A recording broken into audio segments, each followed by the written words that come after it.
Hey, what's happening, guys? It's another Friday night. Phobos Friday. We're going to bust out some Phobos tonight. Surprise, surprise. And of course, we're going to have some interesting but fun and entertaining, hopefully educational conversations along the way. I'm not quite sure exactly what that means, but no doubt we'll be talking about some stuff. Got to wait for that 2 minute mark before we say anything bad. We're only like 20 seconds in. So I hope everybody had a wonderful day. I want to give a shout out to our greatest allies. I need a $7,000 check. So I hope you guys are doing great out there, our greatest allies. Oh no, Ricky Bobby's entered the chat. We're in trouble now. Yeah, who we got up in here? Marco was up in here early. Ground Fog, always good to see you. LC Buell, how you doing, brother, man? Gonzo Works. What's happening? David is up in the house. David, how you doing? Bard Hooks, how's it going, man? It is awesome. Hey, we had sunshine here in New Hampshire today. We went ahead and put a star on the calendar. But I'll tell you, man, nothing like a little R&R for the soul to get out there, enjoy some sun without having to put on 18 layers and just, man, absorb some of that vitamin D. Man, the nice warm sun is, man, I enjoyed it. I did. I just went outside, sat on the steps, man, and just soaked in some sun. Man, I needed that so bad. It was definitely great. But Zoe, the cat channel member up in the chat, good evening. Good evening. How are you doing? I'm doing okay to middling right on. We had some snow today in Colorado. Yeah, it happens here in New Hampshire sometimes too. If you're like in the elevated areas or definitely up in the White Mountains, man, you can get some snow in June, July, August. It's some creepy stuff, but yeah, that is awesome. Of course, hey guys, you're not going to believe this one, but I promise you, it's 110% true. I wouldn't lie to you about this. Today's EDC folder was, anybody want to guess? Anyone? The Spyderco Sage 5 CF. Yep, that's what we EDC'd again today. I don't see the need to do a video on it every day, but hey, man, we're still carrying, and I can open it. If anybody remembers when I first got this, I was like, I was challenged when it came to opening. I was like, well, it just wasn't going my way. But now look at this, just like a ninja. Bushcraft is there. Neil McKenzie, channel member, welcome to the chat, brother. How you doing, man? Always a pleasure to see you. Got my Nephilim in the mailbox today. Shit's sick. Nice. Yeah, it's always good when you're happy about a purchase. It sucks when you're like, varies from picture on the interweb, depending on your monitor settings. That sucks. Yeah, you think you're getting something great. It shows up and you're like, no, this definitely sucks. But I guess, hey, that's what returns are for. We once, whoops, I thought I was getting a great deal on a ferret cage. And I was like, yeah, we got to get that right away. So Miss Bushcraft ordered it right away. And all we got was the ramp with a little padded thing going up to the ferret cage. So yeah, that just didn't, that sucked. Like, and then we went back to the website and, you got to scroll down for 3 minutes and then zoom in to see like, yeah, this is just one part, not the entire thing. And like, oh, you got me. Be right back, family. Call me. All right, David. Hey, man, family first, always. We definitely encourage that. Gonzo is carrying a buck 112 auto today, man. Way to go, American Gonzo. We appreciate that. I promise I won't harass you about your Chinesium today. Well, because you didn't carry any. Well, maybe you did, but yeah, we're gonna give you a pass today with the buck 112. Awesome. The thing I did like was it's a premium knife, but comes with a nylon sheath, so I'm gonna get a Kydex one made. Nice, yeah. I'm still looking into making Kydex.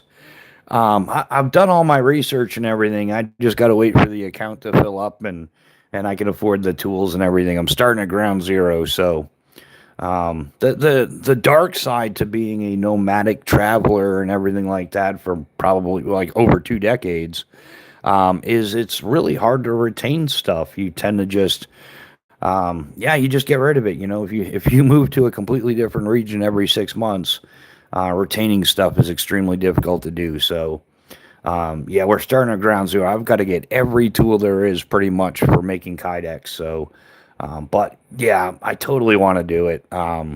It's one of those things. I must do it at some point. I will. Um, the thing I didn't like was, yeah, traded the Chinese knife off for a 110 auto. Right on, Gonzo. Best trade of the year, right? How do you feel about that trade? Are you winning? That is awesome. So yeah, we carried the Spyderco Sage 5 CF. I understand all that stuff. Still live out of a duffel bag, even though I'm somewhat settled down. Just a habit. Yeah. Um, yeah, winning. Absolutely, Gonzo. Like, way to go, buddy. Yeah, good decision there. We're proud of you, man. I like to say that to everybody every once in a while. Just, it's like feel good feeling. You got to be proud of people. You got to let them know they made good decisions. Not all your decisions suck, and but some of them do. That's just life. Live and learn, right? So, yeah, man. I didn't live out of a duffel bag.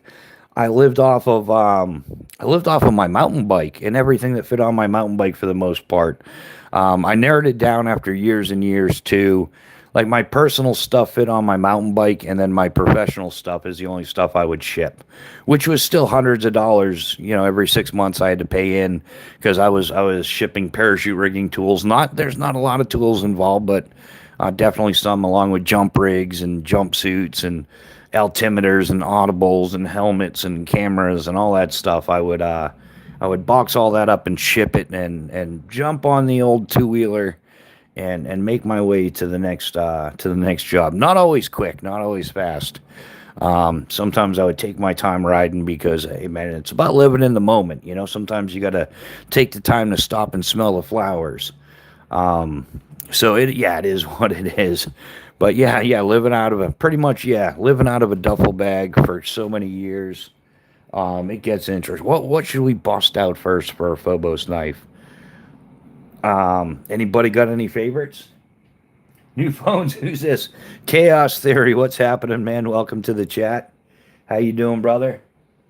How are things down there in the Sunshine State? Interesting. Yeah, I always thought like the number one export of Florida would be oranges, but it's not. It's beef. And it's really weird when you're in Florida and you go to the grocery store and you're like, I'm gonna get some oranges.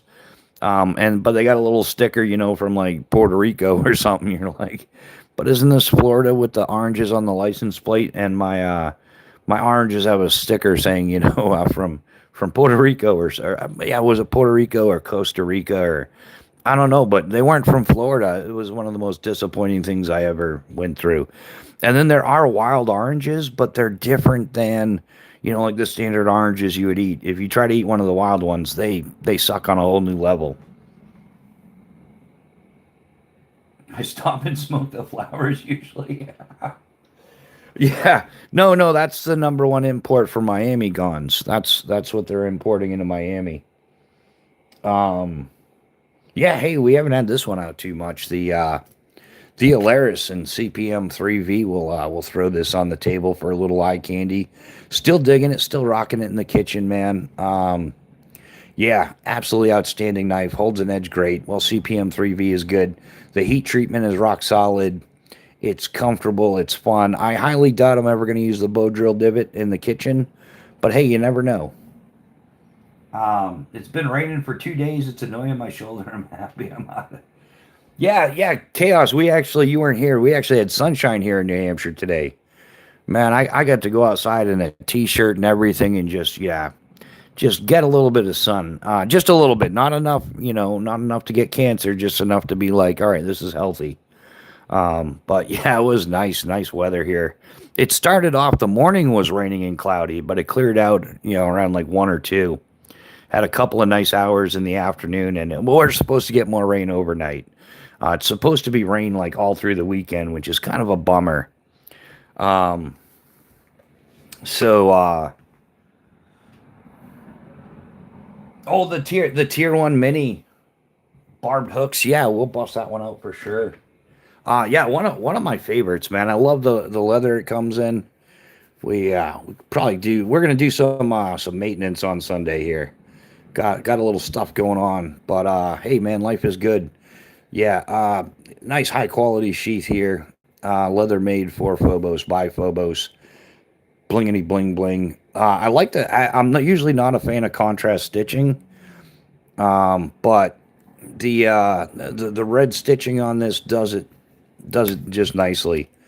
Um, yeah, the Tier One Mini is in CPM 154 CM. Has a 4-inch cutting edge on it. This one's got the orange G10 liners with OD Micarta scales. The scales are held on by T25 torque screws. Absolutely outstanding blade. Yeah, Eric Hansen does a great job. Thoroughly impressed. I was on mainly off kids live earlier, so I saw them. The Up North Sun. Yeah, man. Like it's been a rarity lately. It's New Hampshire's got the whole April showers bring May flowers kind of thing.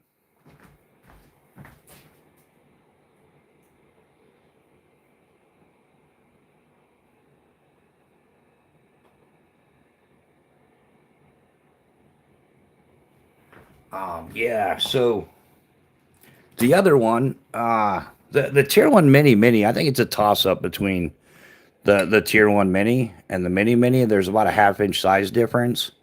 Not about there is. The Mini has a 4-inch blade. The Mini has a 3.5 inch. It's also got not only are the scales skeletonized on the Mini, but they're also a little bit narrower. So just a slightly like a slimmer profile. If you're going to do the IWB thing, it's going to be a little bit better fit, a little comfort, depending on your size and everything. That makes a difference as well. Yeah, the desert is broken. The high temp for today is only 81. Yeah, yeah. Sorry to hear that, Neil. That's a bummer. Um, yeah. I don't know. That sounds good. I think it was like in the high 70s today, so that's good for New Hampshire. Can't complain about that none. Have you ever used those on zombies, bro?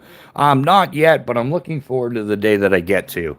It's definitely on my list of things to do. The whole Walking Dead thing. Um, yeah. I don't know. Maybe I'll get something cheaper for the zombies. I don't know if I want zombie gunk all over my knives. Hey, that sounds like shorts and t-shirt weather there.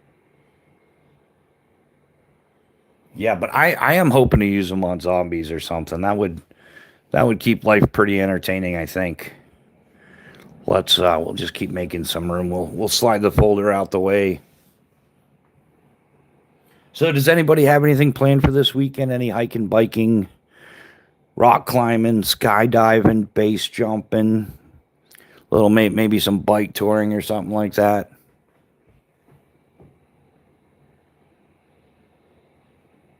But yeah. So I guess people are finally starting to stand up for themselves. I think people are finally noticing the BS going on in society with diversity is our greatest strength, which it's not. It's actually like bankrupting everybody because none of them work. They all collect off the system, at least the vast majority of them nowadays. But yeah, Ireland's making a stand. Good old Conor McGregor getting behind it. England's starting to, they're getting back in the game. They realize that King Nitzelnuts there sold them out to Islam. So it's getting there, man. There's actually a lot of people that have addressed the fact that King Charles took the time to address Ramadan and whatever their silly little thing is afterwards, but he didn't take the time to address Easter. Which, if you're Christian, if you're Catholic, if you're going down that road, that's the founding religion of that country, and yeah, good old King Charles is a traitor. I don't know if I can say that on YouTube, but at least in my opinion, yeah, he's a traitor. He's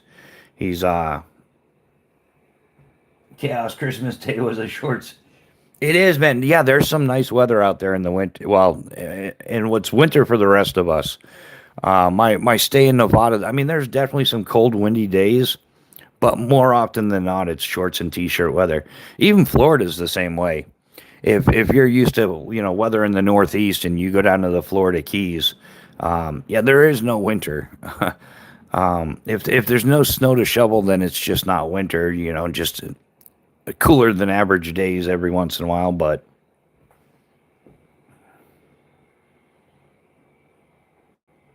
yeah, I've man, we've gone out when I worked at Skydive Key West. We had we jumped on Christmas Day because a lot of people go to the Florida Keys for their Christmas vacation, and they still want to do vacation stuff. So yeah, I've done work jumps on Christmas Day, which was it was pretty cool. I mean, like you're far away from home and family and everything, and you really don't. If we were going to get any time off, it would be like a day or two. So it's not worth, flying up to New Hampshire on yeah, the flight tickets are not cheap that time of year.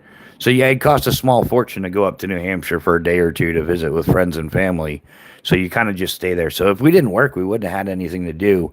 A lot of us get together though. The people you work with become your extended family. And every place I worked, we always had like some type of Christmas dinner, Thanksgiving dinner, things like that going on. But yeah, um, yeah, what else is going on? Trying to get in a little bit of scouting here and there. Looking for some spots I can do some legit stealth camping, not the fake YouTube stuff, where you get your neighbor's permission to sleep in their yard and they're like, okay, and then you tell everybody you're stealth camping, but you're really not. We're gonna go back old school. Yeah, we're gonna go out do some stealth camping. I'm trying to get the bike packed up as best I can. I should probably do a video on that. I think some people would appreciate it. But yeah, there's variables, like if you're doing a local 15 or 20 mile ride and doing some stealth camping for the fun of it, yeah, your loadout is going to be substantially different than I'm going to do a 2,600 mile ride. So we're gonna start going down that road more as the weather increases. So yeah, I've got a lot planned. I've been looking into some other things, trying to come up with a plan. Um, Trying to figure out what people are genuinely interested in. But yeah, I'm trying to do, I don't really care what everybody thinks or says, or I know the bushcraft community, they get butthurt with me because I'm like, wax canvas sucks. And they're like, no, no, it's the bushcraft staple. And I'm like, I don't care. Wax canvas sucks. Yeah, I won't be using it on purpose. Um, but yeah, just like like it's not bushcrafting if you're on a mountain bike, but so what? Whether I walk out there or whether I ride a mountain bike out there, I don't think it really matters. I think it's I think that I have a unique perspective and an angle on things, and I think that everybody should too. I think that when you fall into line and you stick to the stereotypes or the industry standards, then it prevents evolution because everybody's just doing the same thing.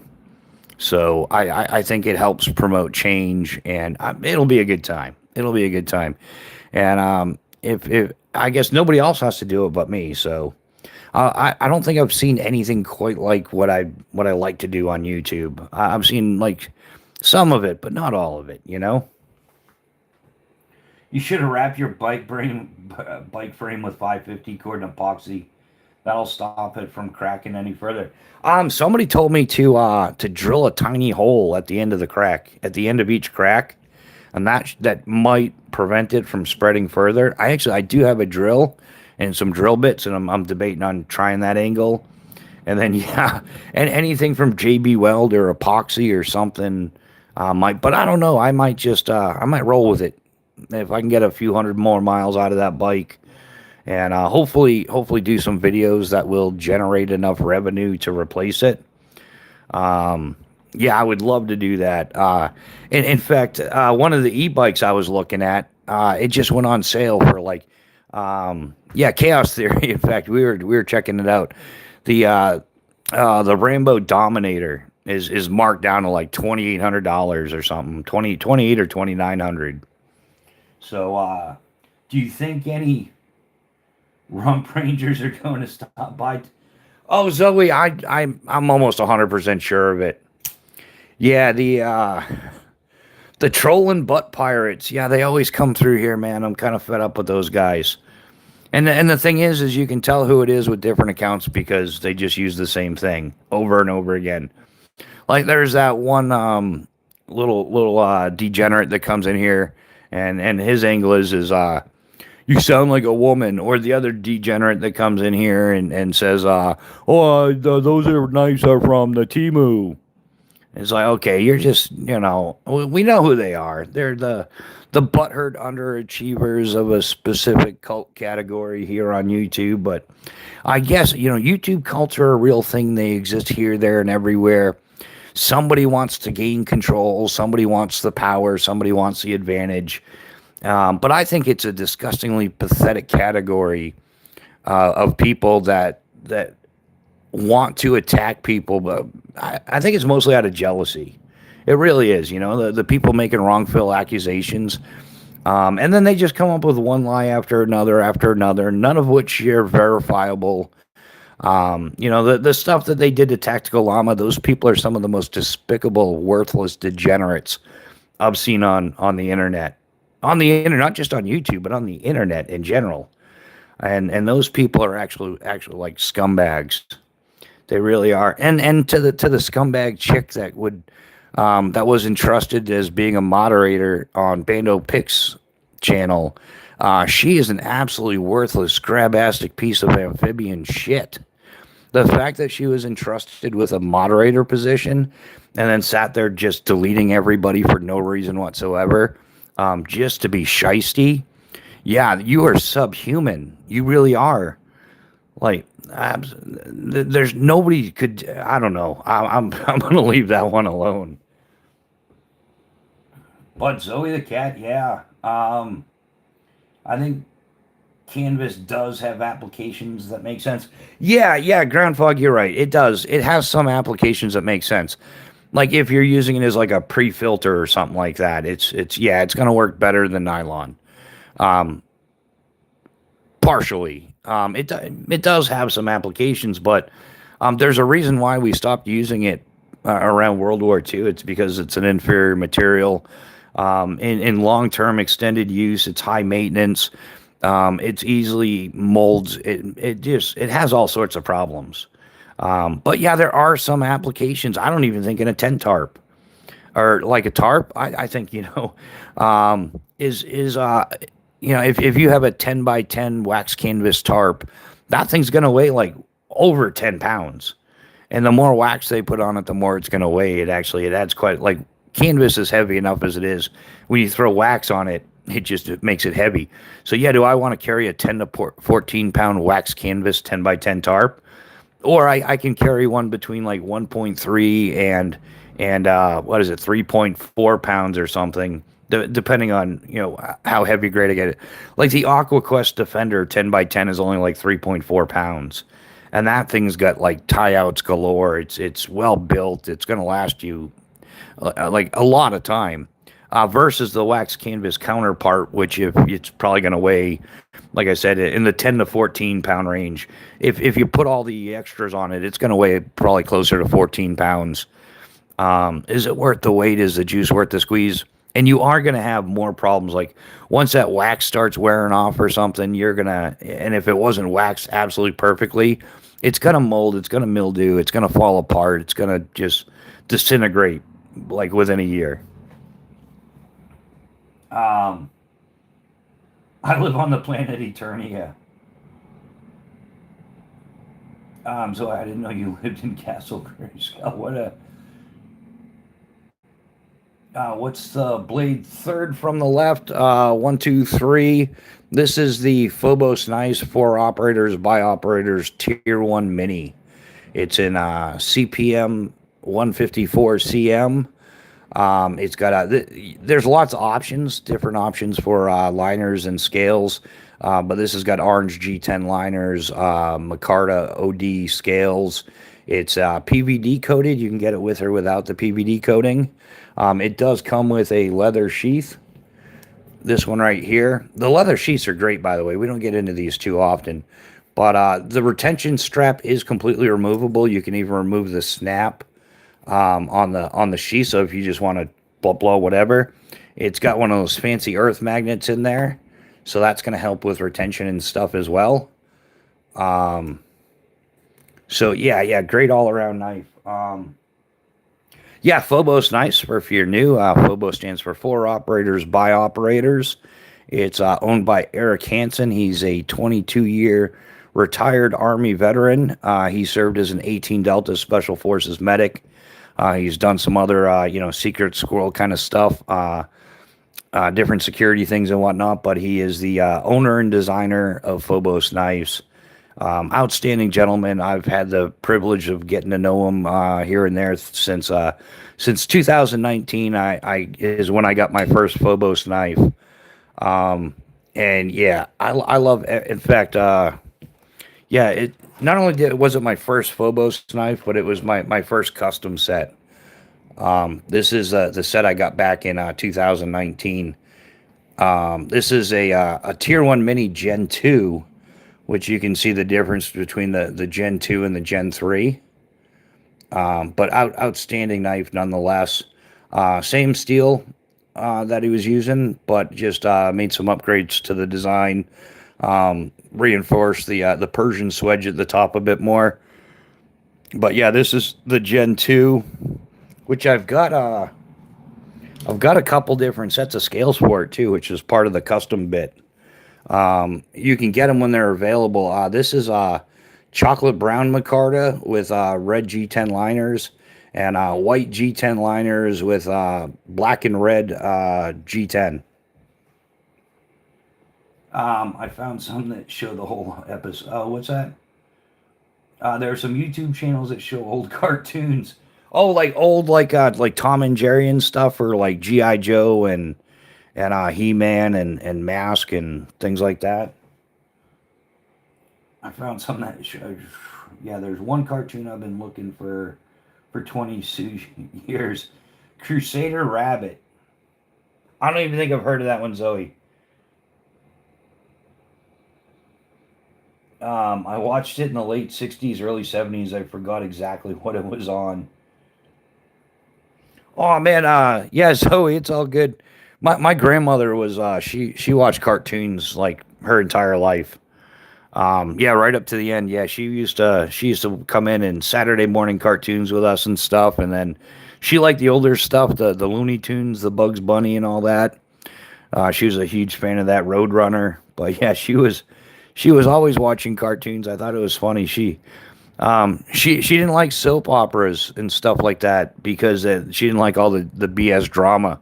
So she would watch cartoons for entertainment. But I never really questioned her too much on it because she's a unique person.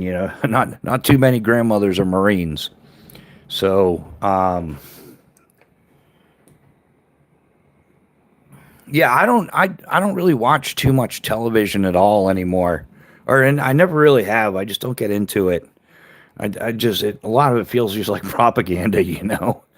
Seems like everything's woke nowadays. Like even like I think the only movie I've watched recently that was like absence of wokeness was the Top Gun. Yeah, Top Gun Maverick. I think that's probably the best movie I've watched in the last like 15 or 20 years.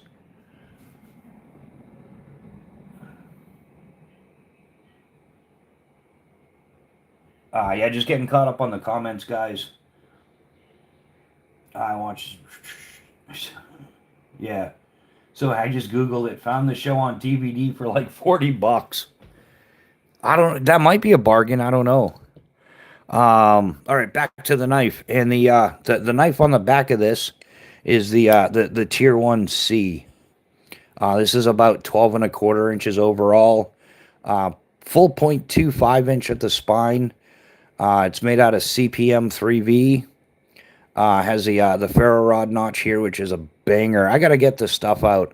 I was gonna bust this stuff out to do some more fires, fire starters and things like that. But I really want to just do it outdoors. Man, it took me weeks to clean up the mess I made testing all the fire starters in here. And every once in a while I'll go grab something and be like, well, I never cleaned that, I guess. It'll have some black soot. A lot of the soot came from the petroleum jelly. The fire starters I was testing with petroleum jelly. Those things throw off some nasty soot. So I opted out of... kind of why I'm not a fan of it, but I found it. I'll probably order one.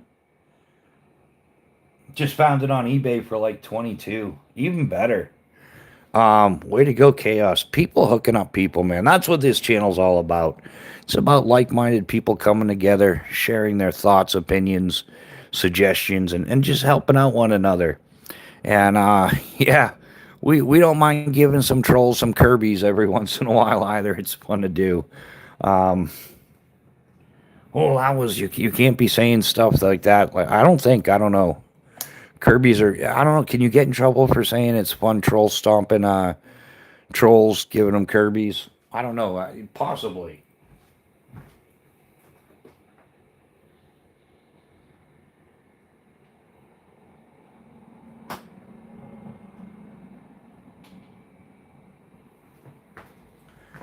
So I've got some decisions to make. I figured maybe you guys want to help. It's channel related. I managed to put enough money together to do something small, so I can do something I've been talking about for a while.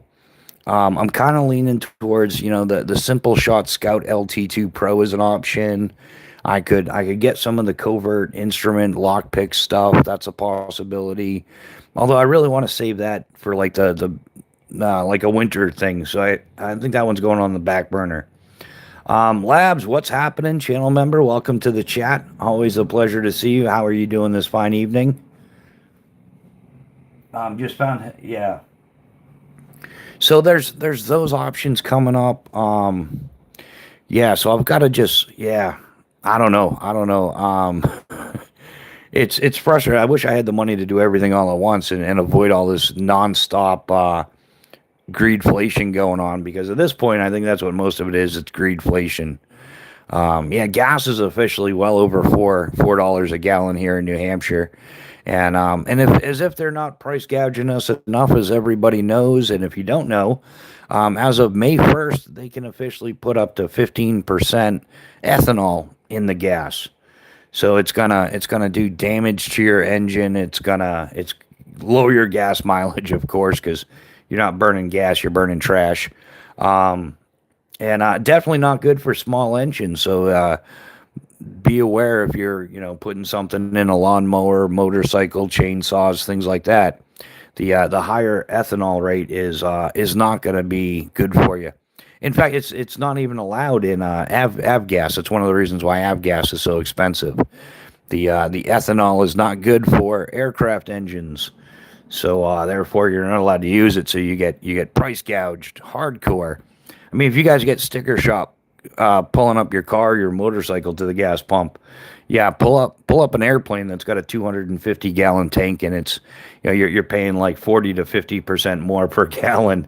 It'll drive you nuts. Like, yeah, airplanes are crazy, man. They're like, you can afford a good airplane for the cost of a car right now. Like, you can land a nice Cessna 182 for 35 to 50 grand.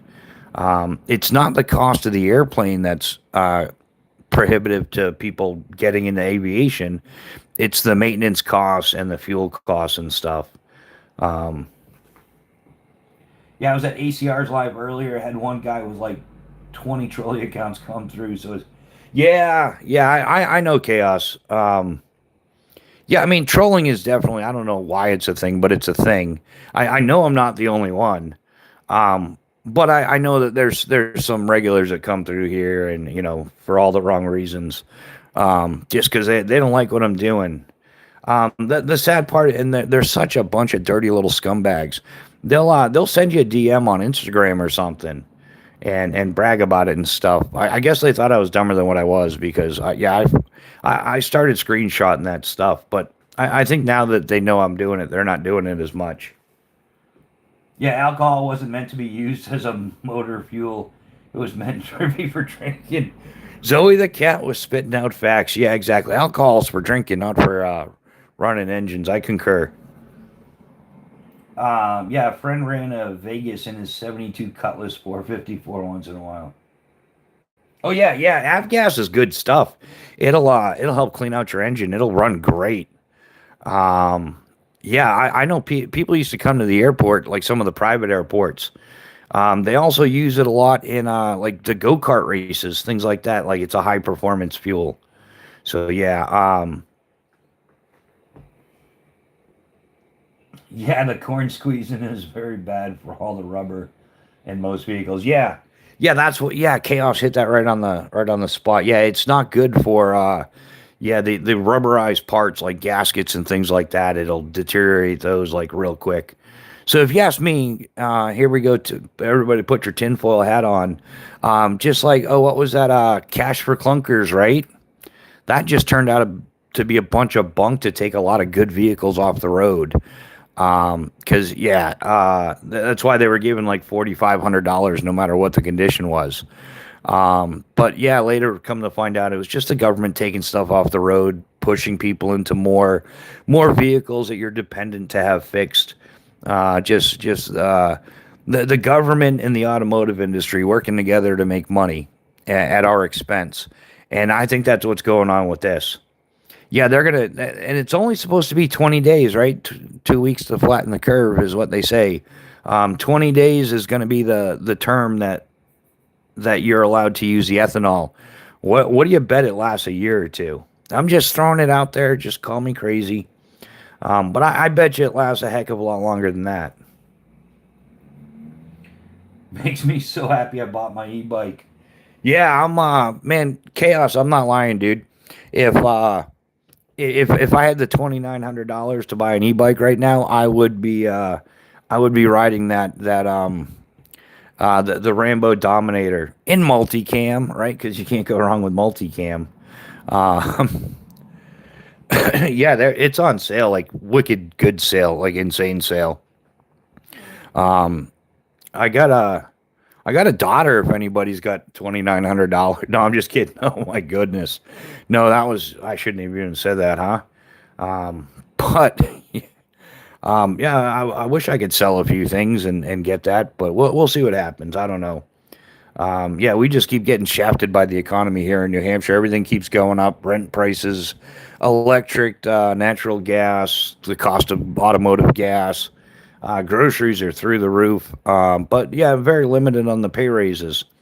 Like we should be surprised. This has been going on. Like Americans haven't gotten a pay raise in what like 40 years, ever or over 40 years now. Ever since good old Reagan did the trickle down thing. Yeah, all the rich people became super rich, and everybody else has been going broke ever since then. Like cost of living has grossly outmatched the raise increase rate. Of and have gas. Yeah, even but the thing is that they've even got I've been doing a lot more research on the e-bikes, and those e-bikes have that planned obsolescence in them. They I guess they last about 3 years, and you're back to buying another one.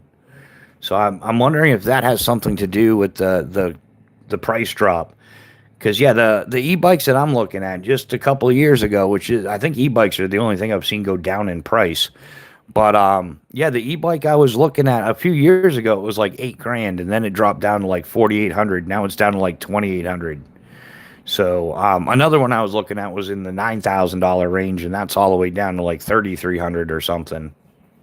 I only got a raise when minimum wage goes up. Yeah, they do. They'll give you some crappy little 2% cost of living wage, or something like that. It's repulsive the way they worked it. And then not only are they not paying us, but they've offshored all of our work, and then the work that they haven't like sent overseas, they bring in these H-1B visa scumbags, which yeah, blame our government for that, right? Bunch of tards. So like Americans are struggling to get jobs, and they're importing like 600,000 H-1B visas from Dragon Country, I think it is, or India.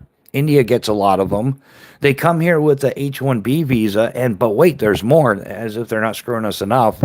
Then they're allowed to bring their spouses and dependents and family members on what's called an HB4 visa, and they're allowed to start businesses. Um, Neil McKenzie, thanks for the super chat, my man. Definitely appreciate you, brother.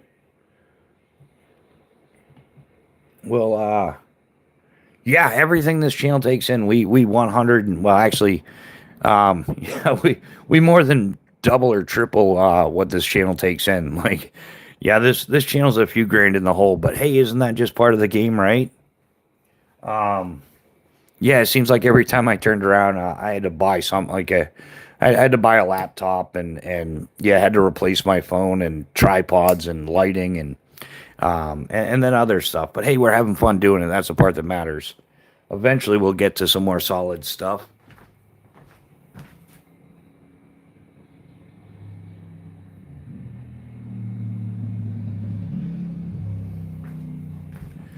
But yeah, hey, what could possibly go wrong, right?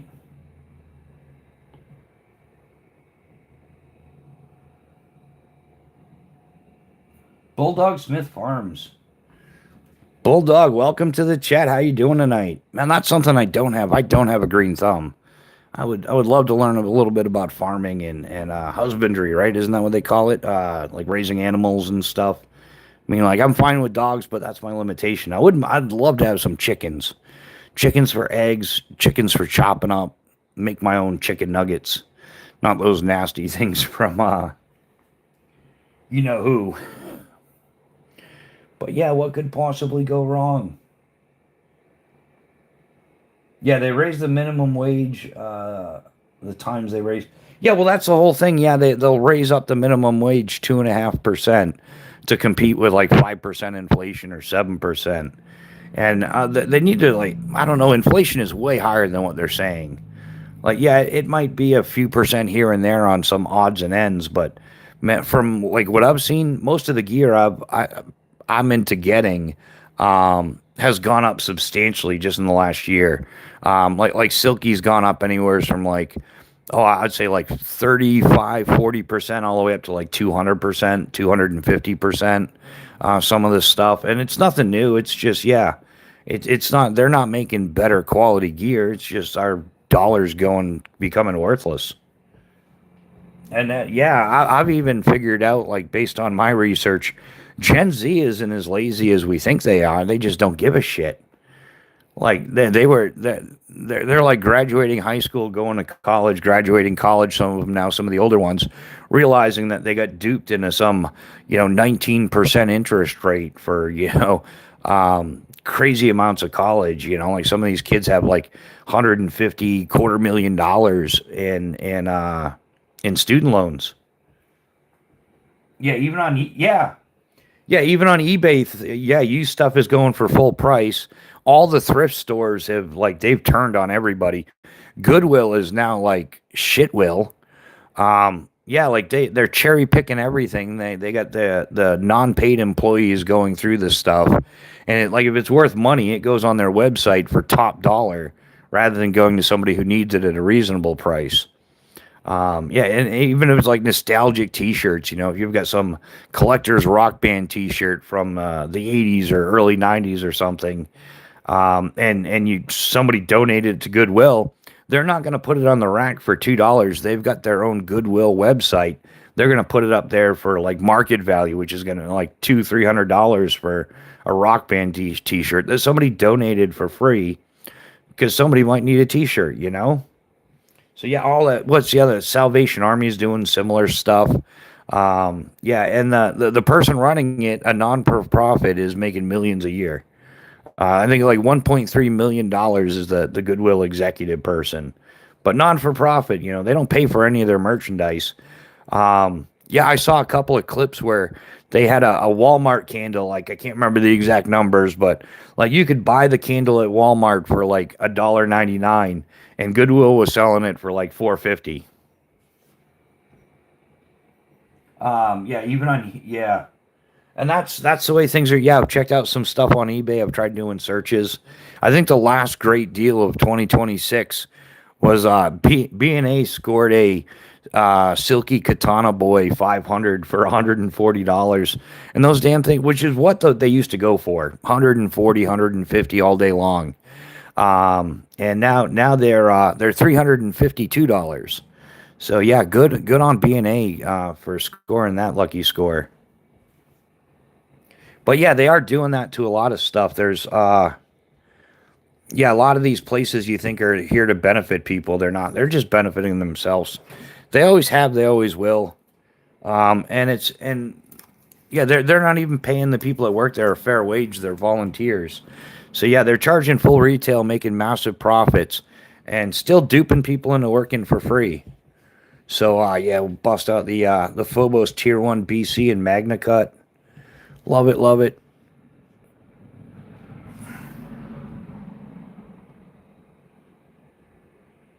Um, yeah. So yeah, sewing is fun. Everybody should learn how to sew. It seems like not a fun thing to do until you realize like how many things are sewn. And if you learn how to sew those things, then you can make like whatever you want. You could make an LBV. You can make backpacks. You can, yeah, yeah. It's a good time. You can really be productive. Um, yeah. What else have we got going on? What else did anybody see any interesting conversation points this week? Yeah, I like the fact that um, the Western world is finally starting to catch on to the shisty Islam behaviors. Yeah, when they're in small numbers, then oh, we're a minority and you got to protect us and everything like that. But as soon as they become well, once their numbers are higher, then they start taking over government and things like that. They build their own little enclaves, and then yeah, that's how they get voted in. Like we're not we I don't think like any Americans voted in Mamdani in New York City. I think it was all them people like just yeah. I think it was all Islamic people that moved to the area. Meanwhile, they're living off of EBT and housing and all that stuff, so they've got time to go vote. But all the other people are out working, and that's why they didn't vote. I don't know. Could be it. I just bought 5 yards of M81 woodland for $6 a yard. I don't know what I'm gonna make yet. Yeah, depends on what kind. Um, like what kind of fabric? Is it like thin nylon, heavy Kadura, like a cotton nylon ripstop or something? Um, yeah, even if it's that stuff, it's man at minimum just yeah. If you keep it simple, build your own stuff sacks and stuff like that, like little organizer bags, little ditty bags. Everybody's got a different name for them, but Madonna is doing a great job. He's showing everybody how much of a piece of crap he is. Who's that, Zoe? Madonna? Madonna the singer? He? All right, David's back. Everything good to go. Everything squared away. Situation neutralized. Outstanding job. Um, yeah, Zoe. Oh, Mom Dami. Yeah, yeah. Well, yeah, everybody wanted something for nothing because talk about a lying ass politician. They all are. They all are. But yeah, he went in running. You're gonna get free bus and free food and free housing, and yeah, you're gonna love it. And now that he's in there, he hasn't delivered on anything. He's taxing people right out of the state. Um, yeah, what else did he just? Isn't he trying to like legalize squatting now? Well, that's what New York City needs, right? Legal squatting. The biggest owner of apartments in New York City is cutting out. Like I forget, they own like 30,000 apartments or something, and they're like, "No, we're out of here." Let's select Bushcraft as president. Oh, it's your nephew's birthday. Tell him everybody tell his nephew happy birthday. How old? How old? Oh yeah, we'd have a good time, right? If I was president. Oh yeah, how's that old cadence go? If I was president and had my way, there wouldn't be a puke in the army today. I'd pack 'em all up, send the airborne school. I'd turn 'em all into jumping fools. And then yeah, man, we would I don't know if you're president, can you go hang out with ICE just to boot people? Because that would be fun for me. I'd go, yeah, I'd be. Oh yeah, yeah. Show up to the Oval Office. Hey, field trip today. We're going out with ICE to deport some degenerates. Yeah, I would just, if you're here illegally, yeah, you're out of here. See, you wouldn't want to be you. I would end all like on like worthless foreign aid. Like, yeah, when we're given, like, like, I don't care if some African country needs to do research on the HIV. That's not the taxpayers' problem of the United States. It really isn't. And the one I find most repulsive was the $20 million so somebody over in the Middle East can have their version of Sesame Street. Like, the taxpayers would not be catching that burden. Oh, he turned 17. Congratulations, man. That's awesome. How's he doing in life? Is he I'm a little curious. I always like firsthand information the best, but is he kind of like I don't want to go to college because I'm going to get ripped off, or if you become president, do we get pardons? I have plans. Ground fog, you would be ground fog. Yeah, you would yeah, I'd give you a pardon, man, but I'd also give you a job. You would be you would be the executive prime deporter. I think that would be your job, ground fog. You would be my main man. Would yeah, yeah. It would meet up in the Oval Office, field trip with ICE, have a good time with it. They spent 17 million in Botswana to teach. Exactly, yeah. That's what I'm talking about. No more $17 million to teach gender ideology on the U.S. taxpayers' budget for some other third world country. Like, y'all got your own problems, and that, yes, a lot of it's just such a lost cause. Everybody knows somebody that's a lost cause. But yeah, when you've got like how many languages? There's like hundreds of languages in Africa, and none of them have a word for maintenance. Like, it's not a concept that they have. They just, I mean, like, there's something to be said for living in the moment, but you can't have everybody doing that, because next thing you know, it all falls apart. Like Mr. Beast went and helped out, and remember, he put in like 100 or whatever, 200 wells or something, so that the people of Africa could have clean drinking water in whatever areas he went to. And within a year, like 90% of them had been broken down and scrapped, and they're back to having no water. Well, that sounds like a you problem and not a U.S. taxpayer problem. And that's kind of like, hey, Mr. Beast, you could have helped out some Americans with all that money instead of sending it off and wasting it in a country where all they did was scrap it all. Like 90% of them within a year didn't work, because not because they were installed wrong, not because it was faulty equipment, but because the uneducated, ignorant, stupid people, just plain stupid people, thought it made more sense to scrap a couple of pipes so they could have a couple of nickels today, rather than having available water for the years to come. So at that point, if you can't help yourself, I don't think there's any interest in helping you. Or maybe I'm just a cold-hearted bastard, and that might be it. But hey, I don't care. It's my problem. But yeah, there's like, everybody's got that friend that you try to help them out, and they don't want to help themselves. They're their own problem. If you become president, can I get a letter of marque? I want to become a legit privateer. Yeah, hey David, I'm sure we could work it out, man. Absolutely. I would be I'd be generous with a lot of people. Like, I really like US allies. I do. I hate the division that all of the governments are creating between all the people. It's yeah, I would. Yeah, you can't fix stupid, not even with duct tape. And yeah, hey, like the old saying goes, if you can't duck it, fuck it, right? So yeah, if you can't fix stupid, like, that's one thing we can't fix. We can't fix stupid. Absolutely not. And I think that there's a certain level of brainwashing that people reach. Once they're like reach that point of brainwashing, there's no coming back. Like, that brain is just squash. Like, they've gone full on stupid, full blown stupid. And unfortunately, there's a lot of them. I thoroughly enjoy the clips where they ask a legitimate question, like when they're like, they've got hardcore TDS, which I'm not a fan of him. I don't care. But they can't, like, why do you hate him so much? And they're like, oh, because of what he says. Well, what did he say that made you hate him? Well, it's everything he says. Well, can you be specific? Just one circumstance, one example.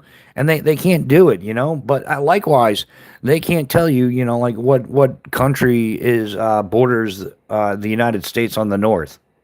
Nor can they tell you what country borders the United States on the south. So I mean, that kind of like you got to look at the source. Yeah, Joe washed his brain and forgot to put it back in. Oh, Beijing Biden, Bando Picks, what's happening, Pimp Daddy? Pimping ain't easy, brother. How you doing, man? It's been a minute. How are you? Yeah, yeah, good old. Yeah, Auto Pen Biden. I like to call him Beijing Biden. Yeah, that's weren't they trying to nail the people around him for like elder abuse or something like that? Like I guess they had him on a cocktail like this of like some concoction of all kinds of stuff. Like they were probably like I don't know. I'm not going to speculate, but they were giving him stuff to make him go a little, happy pill here and there. I don't know, maybe Adderall or something. I don't know. I don't know that much about that stuff, but yeah, they would basically get him all wired up. But yeah, talk about a man that couldn't carry a sentence, right? It probably didn't help much if you had that cackling hyena as a vice president. What camel toe hairy ass? I mean, well, the speech impediment. There he is. It's a speech impediment. YouTube. Don't nail me. Kamala Harris, camel toe hairy ass. Sounds the same though, doesn't it? I gotta jump now. Go get my preps are still going. Oh, you got a Jeep? Congratulations, man. Awesome, awesome. Yeah, I know you were in need of some wheels. That's good to know. Getting the preps in order. I think, yeah, that's everybody needs to get their preps in order. If you can afford it, yeah, stockpile something. Stockpile what you're gonna need, stuff you like, simple foods. Whether, man, like I'm a big fan of pasta and chicken. I make this buffalo chicken little slop type thing in a pot. I love it. Carbohydrates, protein, with a little spice to make everything nice. Uh, but yeah, and stockpile some things you can barter with. You might be able to trade. I'm getting an EMP device to hook into it. Yeah, yeah, Bando. What Jeep did you get? Yeah, the gagging goose. She does. She sounds like a cackling hyena. What an absolute asshat. What an absolute embarrassment to this country too. Like, oh, the queen of world salad. How to say something for 30 minutes straight without ever having made any sense of what you're saying. Um, Geez, man. Like, imagine if she tried running a YouTube channel with that level of brains. Boondock, New Hampshire, what's happening, brother? How you doing? Did you make it up to the mountains?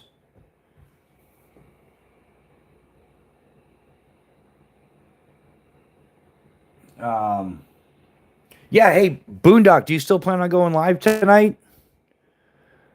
Um, yeah, because I'll go over to your live as soon as mine's done. Um, yeah, we're gonna get on that one. Yeah, 60K miles on a Jeep isn't that bad. Yeah, still got a lot of life into it. What? Who's mean?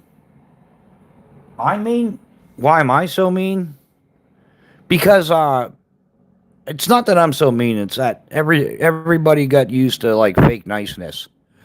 That's what it is. Everybody got used to like false like participation trophies and stuff. I'm not really that mean of a person. Um, it's so damn cool.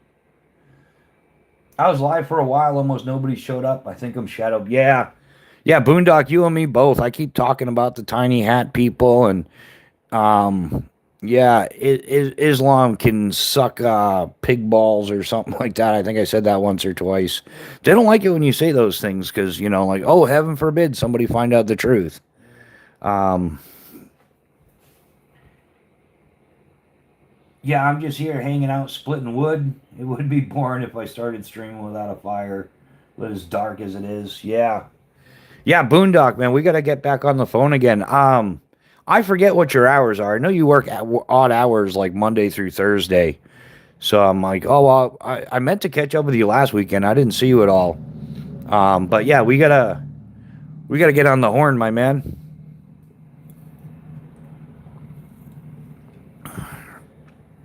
I was talking to Mrs. B about it, and she's like, "Yeah, do whatever you want.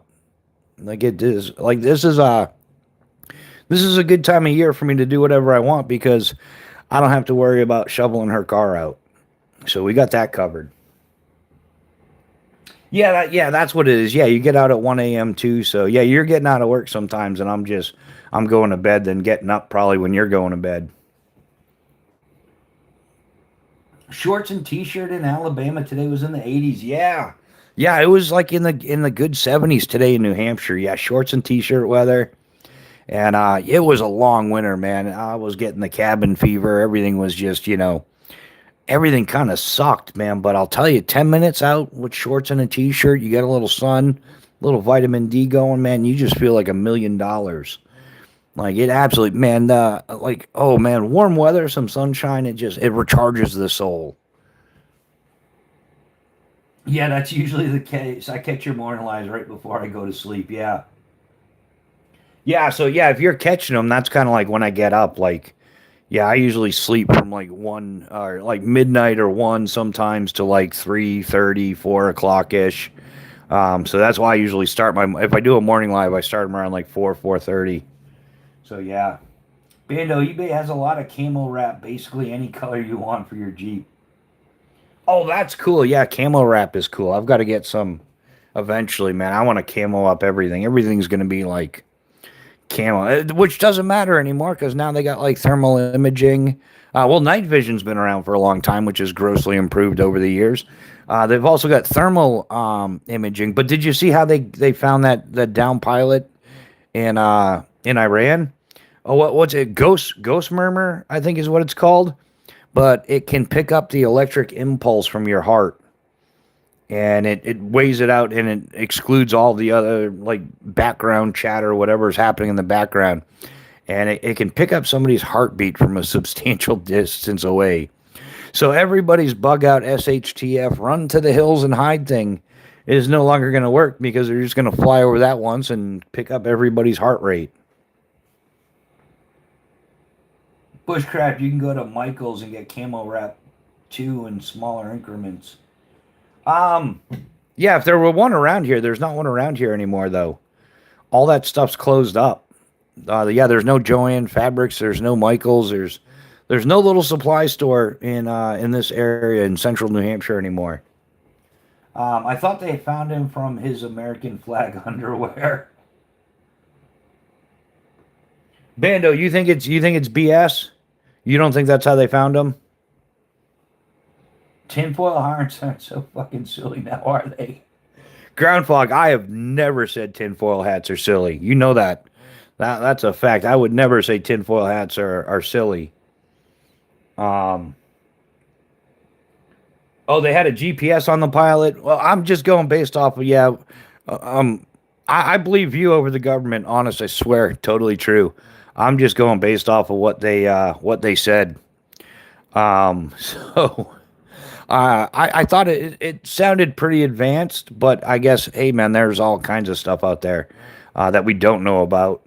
But yeah, I believe 110% that they would lie to us. That's the whole thing. You can't believe these bastards for anything they say. Like, how many times did they get, like, daily for quite a while? Every day, Trump, we won. Okay, it's over. If we won, then it's over, right?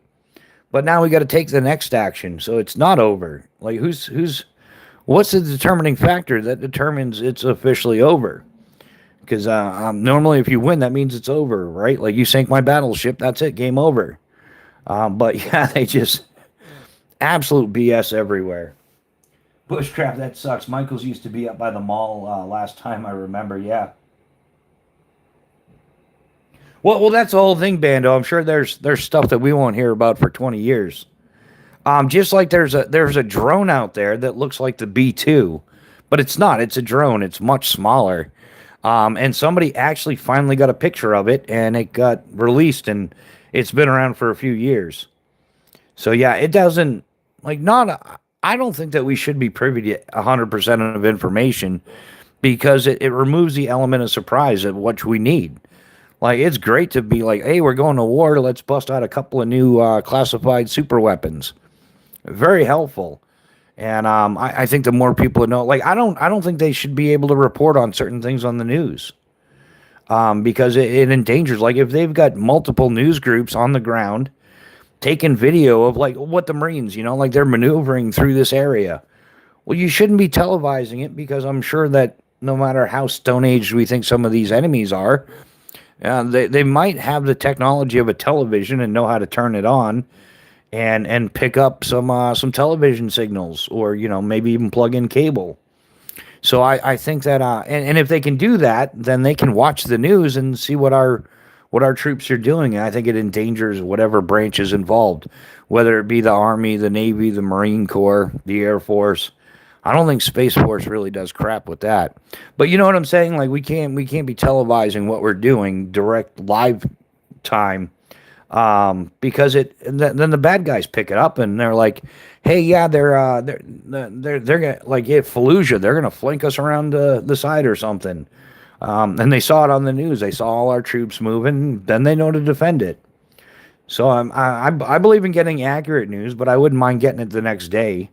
If it in any way, shape, or form endangers the health and well-being of any of our military members, then I believe in freedom of press, but I also believe that we should protect our troops.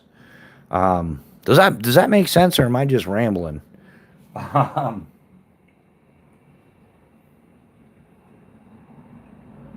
yeah, that's a slippery First Amendment slope, in my opinion. We either have absolute freedom of speech or we can be completely suppressed.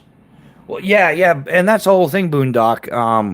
And that's what I was saying. Yeah, it's kind of like, freedom of press, First Amendment, all that. I completely agree with that. Um, but if it's somebody's lives at risk, many lives at risk. Um, See, and that's the whole thing. I don't think it should fall under the First Amendment. It should fall under the morals and ethics of the people reporting it. Like, they should have the right, at least enough knowledge to know what they're doing, and say, like, oh, if we're doing this live, then we're endangering all of these people. We'll go ahead and we'll put it up when it's done, or tomorrow or something, or you know what I mean.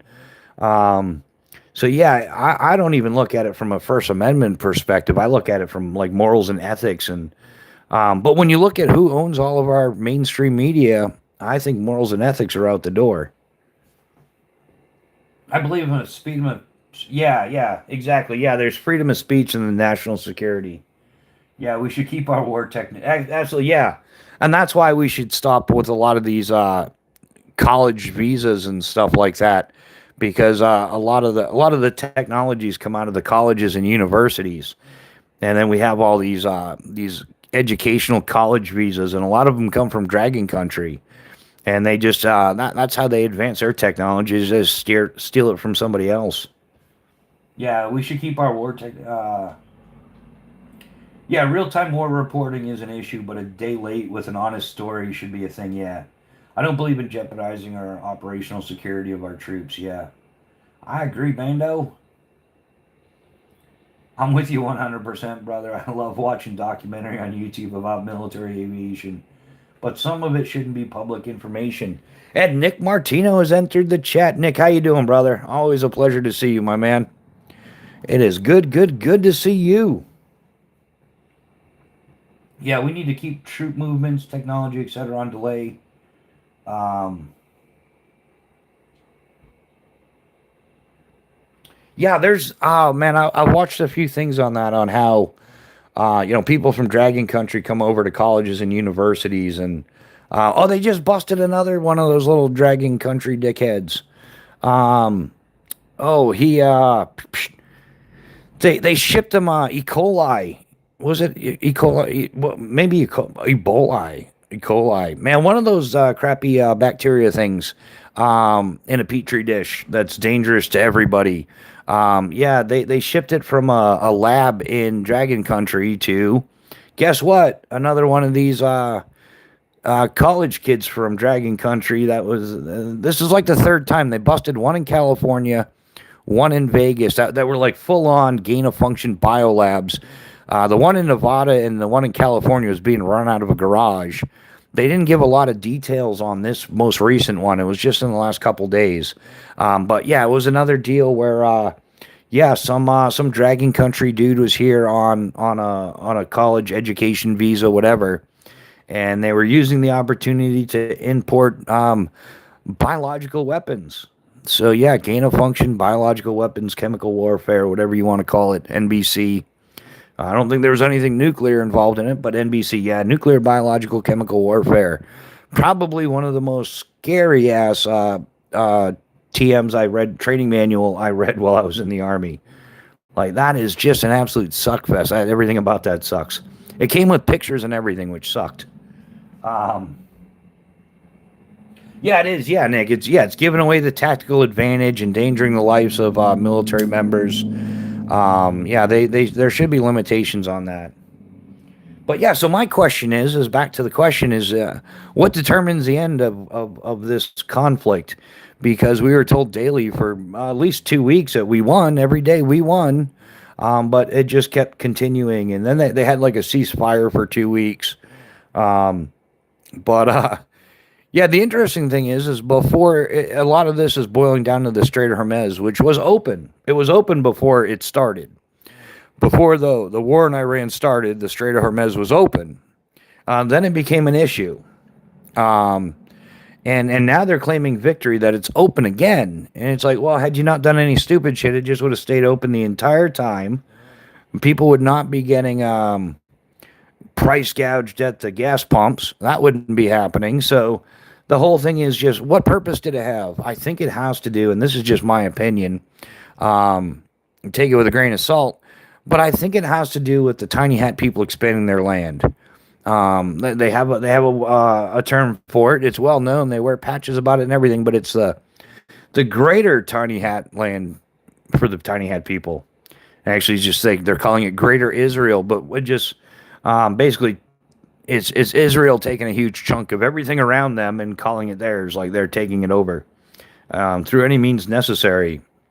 And I think that um, and that's what a lot of the Epstein files has to do with. Like, I think this is like Epstein's war. Like, cover up the Epstein file. I don't even care anymore. Like, YouTube can hashtag suck it. Um, yeah, because I'm just tired of the whole Epstein class and them bullying us around, and we have no power over anything. And it's grotesque. It really is. Yeah, they're price gouging us on every aspect of life, whether it's gas, food, housing, utilities, common needed goods. Like every yeah, like a stick of deodorant is like 10.99 now. Like, come on, really? But pay's not going up, so they're just yeah. You'll be happy and own nothing and eat the bugs. Man, I hope that with all the billions and billions of dollars that the Epstein class has, I hope they take like some real badass karate classes or some marksmanship classes or something, because I have a feeling that most of them got like soft little Sally McSally sissy boy hands, and we're just gonna slap the piss out of them eventually. Um, but yeah, once people realize that this isn't a left versus right fight, it's the Epstein class versus us common folk. The Epstein class is going to be eating shit sandwiches. Maybe that's why they're building all their bunkers. I don't know. Yeah, it would not surprise me because we've already had two world wars. The war to end all wars, which really just another bankers war, and then followed by bankers wars. And you won't believe it, but after the two major world wars, we just continued to have more bankers wars all over the place, just for BS reasons. So yeah, I think it's going to end up being the Epstein class against the common folk, but the common folk have worked hard their entire lives. Like we're used to connecting boot to ass. They don't even know how to wipe their own ass. As soon as the Strait of Hormuz is, yeah, there's so much stuff that comes from there on a daily. Yeah, yeah, we need to put American presence there. I think, I think if it directly affects Americans' daily life or the American way of life, I think we should be present there. If it does not, or it has like a non-measurable impact, we need to stop wasting our money. And all these countries that were our allies and didn't want to back us up, they shouldn't be receiving a dime. But I don't. It's hard to say. I don't. It's hard to get worthwhile information because they're always there's so much. They're just lying bastards. Solid Snake, what's happening? Welcome to the chat. How you doing? Another day in paradise.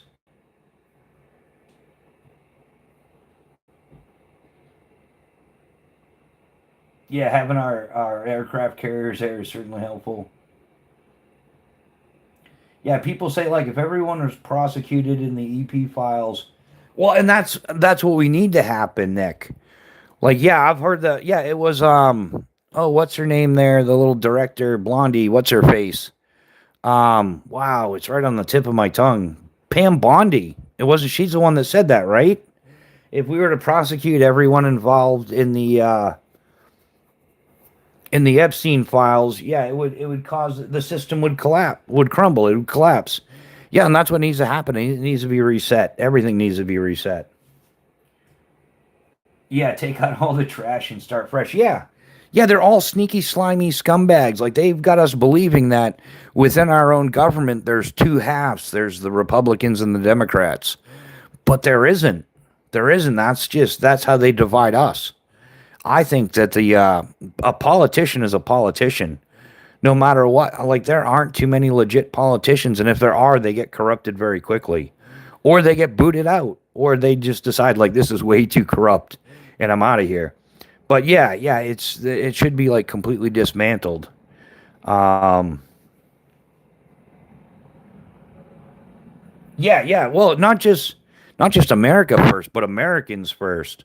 Like, yeah, we need so much work on our infrastructure, on our healthcare system, on a, like it just goes on and on. Um, I'm sorry, but that Artemis 2 mission is helping heal the world. Is it? I don't know, man. There's a lot of talk that the Artemis 2 mission was not, it was another Apollo mission is what a lot of people are saying.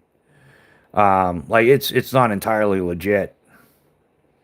I don't know. I don't know. I don't.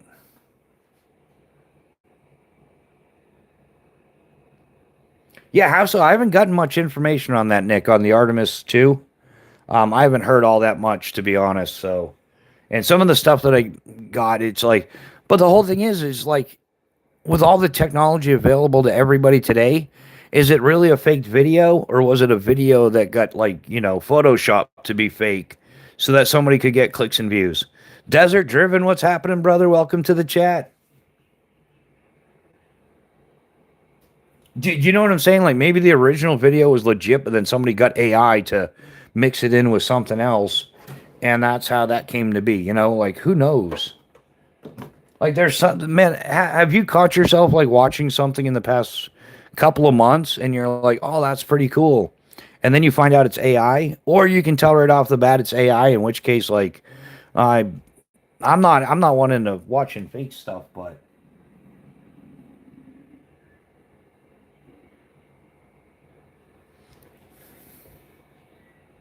what? Wouldn't you like to be a ninja too? Kapow!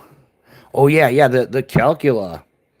Man, this is the happy medium knife. Like it's on the larger end of EDC for me. It's on the smaller end of a field bushcraft type knife for me. It's like right in the middle where I'm not sure what it wants to be, but it does everything kind of well. If am I make Yeah, that makes sense. I absolutely love it. And zero Chinesium. To be honest, I think we stopped too early in Iran.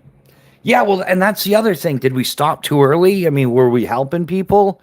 We know that the psychopathic leaders of Iran, what's his name there? The Gayatollah. No, that's the one that took over the other one. Who cares?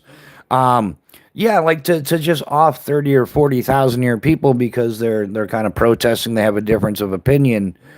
Yeah, like I think that if you have the ability, it'd be nice to help people out.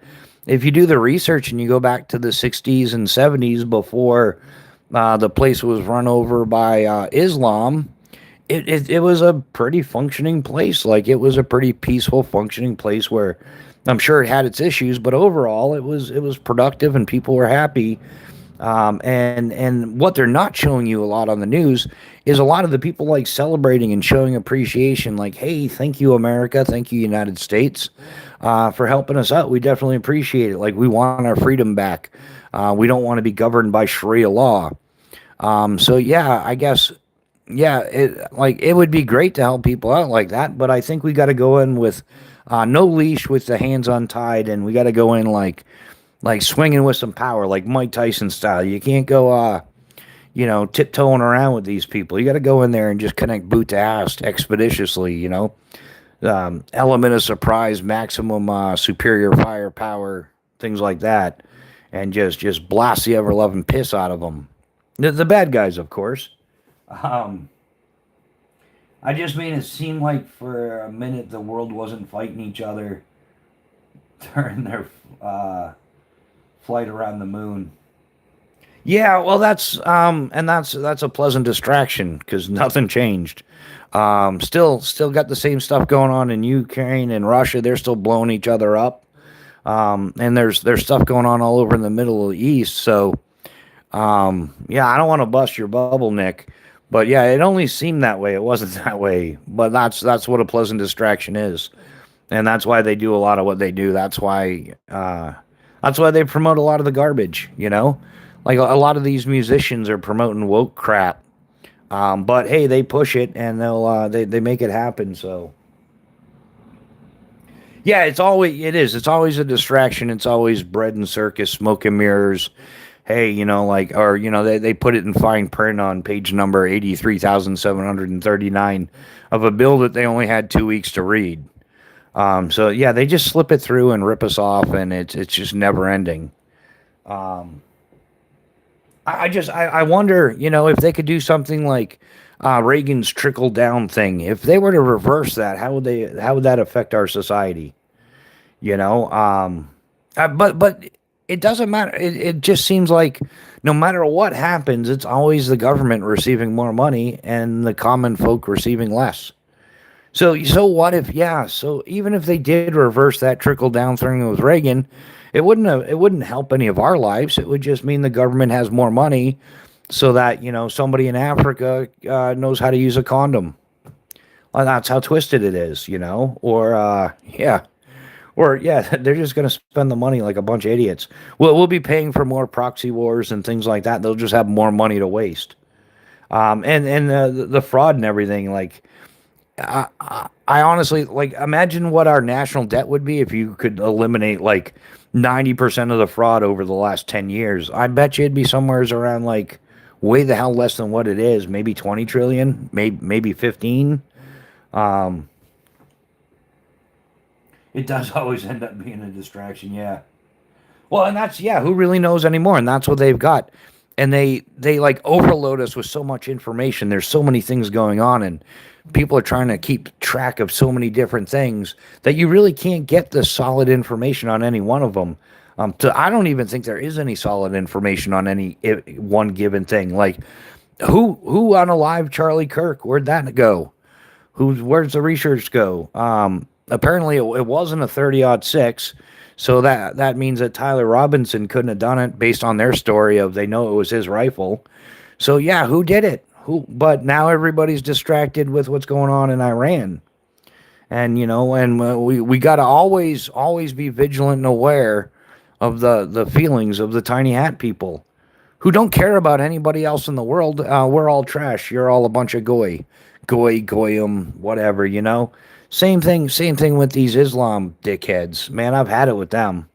I don't care. It's not racist to hate a religion. It's a religion, not a race. But yeah, they want to come here and overtake everything. Yeah, it's just completely repulsive. Where are all the feminists?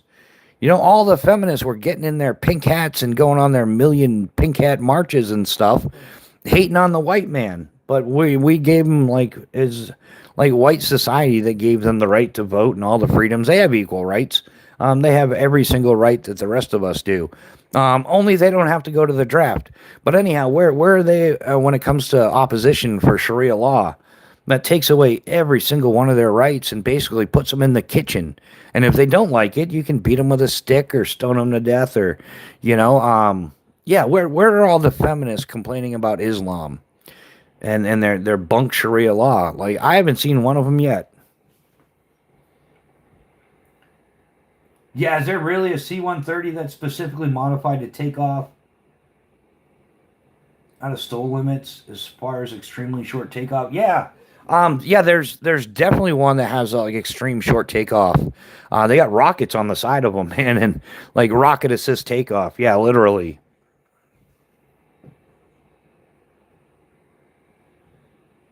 Yeah, they tried to. Yeah, but yeah, Bando, they've got the ones with rockets that are like extreme short takeoff. They tried doing retro rockets, like reverse rockets, so it could have extreme short takeoffs as well. But when they were testing it, man, somebody fired the rocket like a couple seconds early. So it's coming into land. They fired the rockets and it just went. It stopped like it was supposed to, but then it dropped like 10 feet and the wings folded and um, yeah, that's a Google search or yeah, a video search worth looking up, Nick. Like yeah, extreme short takeoffs and landings. Um,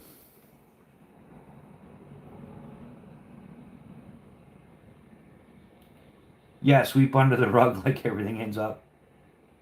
Yeah, yeah, Bando's right though. All C-130s are like short takeoff, but they've got like the extreme short takeoff. Like it could take off a carrier without the catapult. But there's like rocket pods attached on the sides. Radio assist, it's the UAS stuff. It's a kit they can take with them. Yeah, yeah, that's awesome that they can land it. Yeah. Well, they never implemented the landing one because it didn't go good. It didn't go well. Um, but the takeoff is definitely a thing.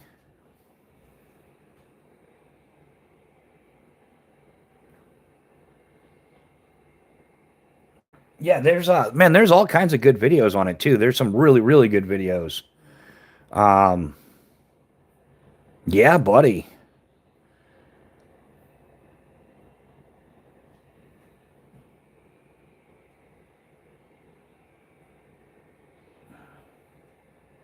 Um, yeah.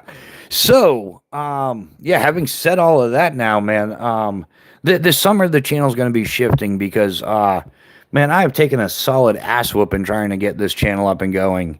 And, I've picked up on a lot of things with the algorithm and a lot of things from people's reactions. But man, how do you get into it? Like, oh, I don't know how to even explain it. Like, oh man, like cause and reaction type thing. Like you react because something caused you to. You have a plan. Like people are prepping for certain reasons. I know YouTube's shutting down everybody. Um, but yeah, I'm trying to figure out how to like work a gray area on YouTube. I know I'm counterproductive to myself. I'm aware of that. I take full accountability. But yeah, yeah, over the summer, man, I gotta shift this into something productive because the number one thing that's going to damage your channel is live chats because and the knife tube cult bastards, they know it. That's why they come in here and troll me. And the thing is they either continue to troll you, you allow it to happen, and it's counterproductive because it pisses everybody off around them, or you ban a bunch of them, in which case it has a negative effect on the algorithm because they're like, well, why did you have to ban? You know, you did a 2 hour live, you banned 37 people, and you only got 350 views. So, you know, like, what's going on with that? So my channel has taken an absolute whooping over things going on. Maybe something's taken out of context or whatever. I don't know. Um, but yeah, I'm giving it the rest of this year, and if this doesn't become like reasonably productive, um, and by reasonable, I do mean reasonable. I'm not looking to be the next Mr. Beast or anything, but I can't lose thousands of dollars a year on YouTube. There's better ways to live, you know? Yeah, yeah, that's what I've been working on extensively, Nick. I'm just gonna go big or go home. I don't care if my frame has a crack in it because I don't have the thousands of dollars it's gonna take to replace it. Along with some other things, I'm just gonna make do with what I have. I'll make the best of it. The weather's not gonna be bad, so I'm not worried about hypothermia or anything like that. I have like the predominant like I can definitely procure clean water, things like that, the whole nine yards. So yeah, I've just got to go do it. It's just a matter of finding a location. I'm gonna go stealth camping. I don't care. What are they gonna do to me? If worst case, they have to give me a warning before they trespass me if it's not posted. So I know what the laws are. I know what I can get away with. I'd rather do things a little bit more legitimately, but to the point now, it's either go big or go home. Necessity is a mother of creation. That kind of shit is going on. I might go to, I don't know, man. If I've got the money saved up, unless somebody else wants to post bail, I might go to Blade Show Atlanta next year just to punch a few people in the mouth.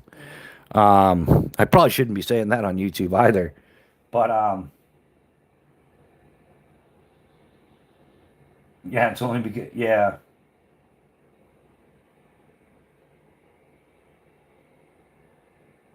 yeah, um, yeah, Bando. I know Bando's got that. Yeah. The dirty scumbags over. Yeah, man. They really are. They're some despicable people. I mention them quite often, actually, or fairly often. The shit that they've done, and the people they've done it to. And Bando, I have mentioned that there was somebody in your live chat, just there to sabotage your channel. So, oh, passionate fruitcake. Hello, how you doing? Welcome to the chat. Um, yeah, I like overlanding as well. I was doing overlanding when it was just driving out to your hunting spot with your pickup truck. It wasn't overlanding. But yeah, modern society, they take something simple and they turn it into, I used to take a $4,000 pickup truck, um, and that I painted camo. And I would go down some logging roads, and there was in northern New Hampshire, there's some lakes and stuff. I'd go camping. It was no big deal, but now they've turned it into $150,000 custom loadout awning tent topper, blah blah blah. Like I think that's one thing society's gotten like kind of whacked with it. I used to be koala PFP. It's your knowledge and stories that people crave. Yeah, just your knowledge on knots alone. Yeah. So that's what I got to start working more towards. I mean, like I enjoy the lives with the group of people.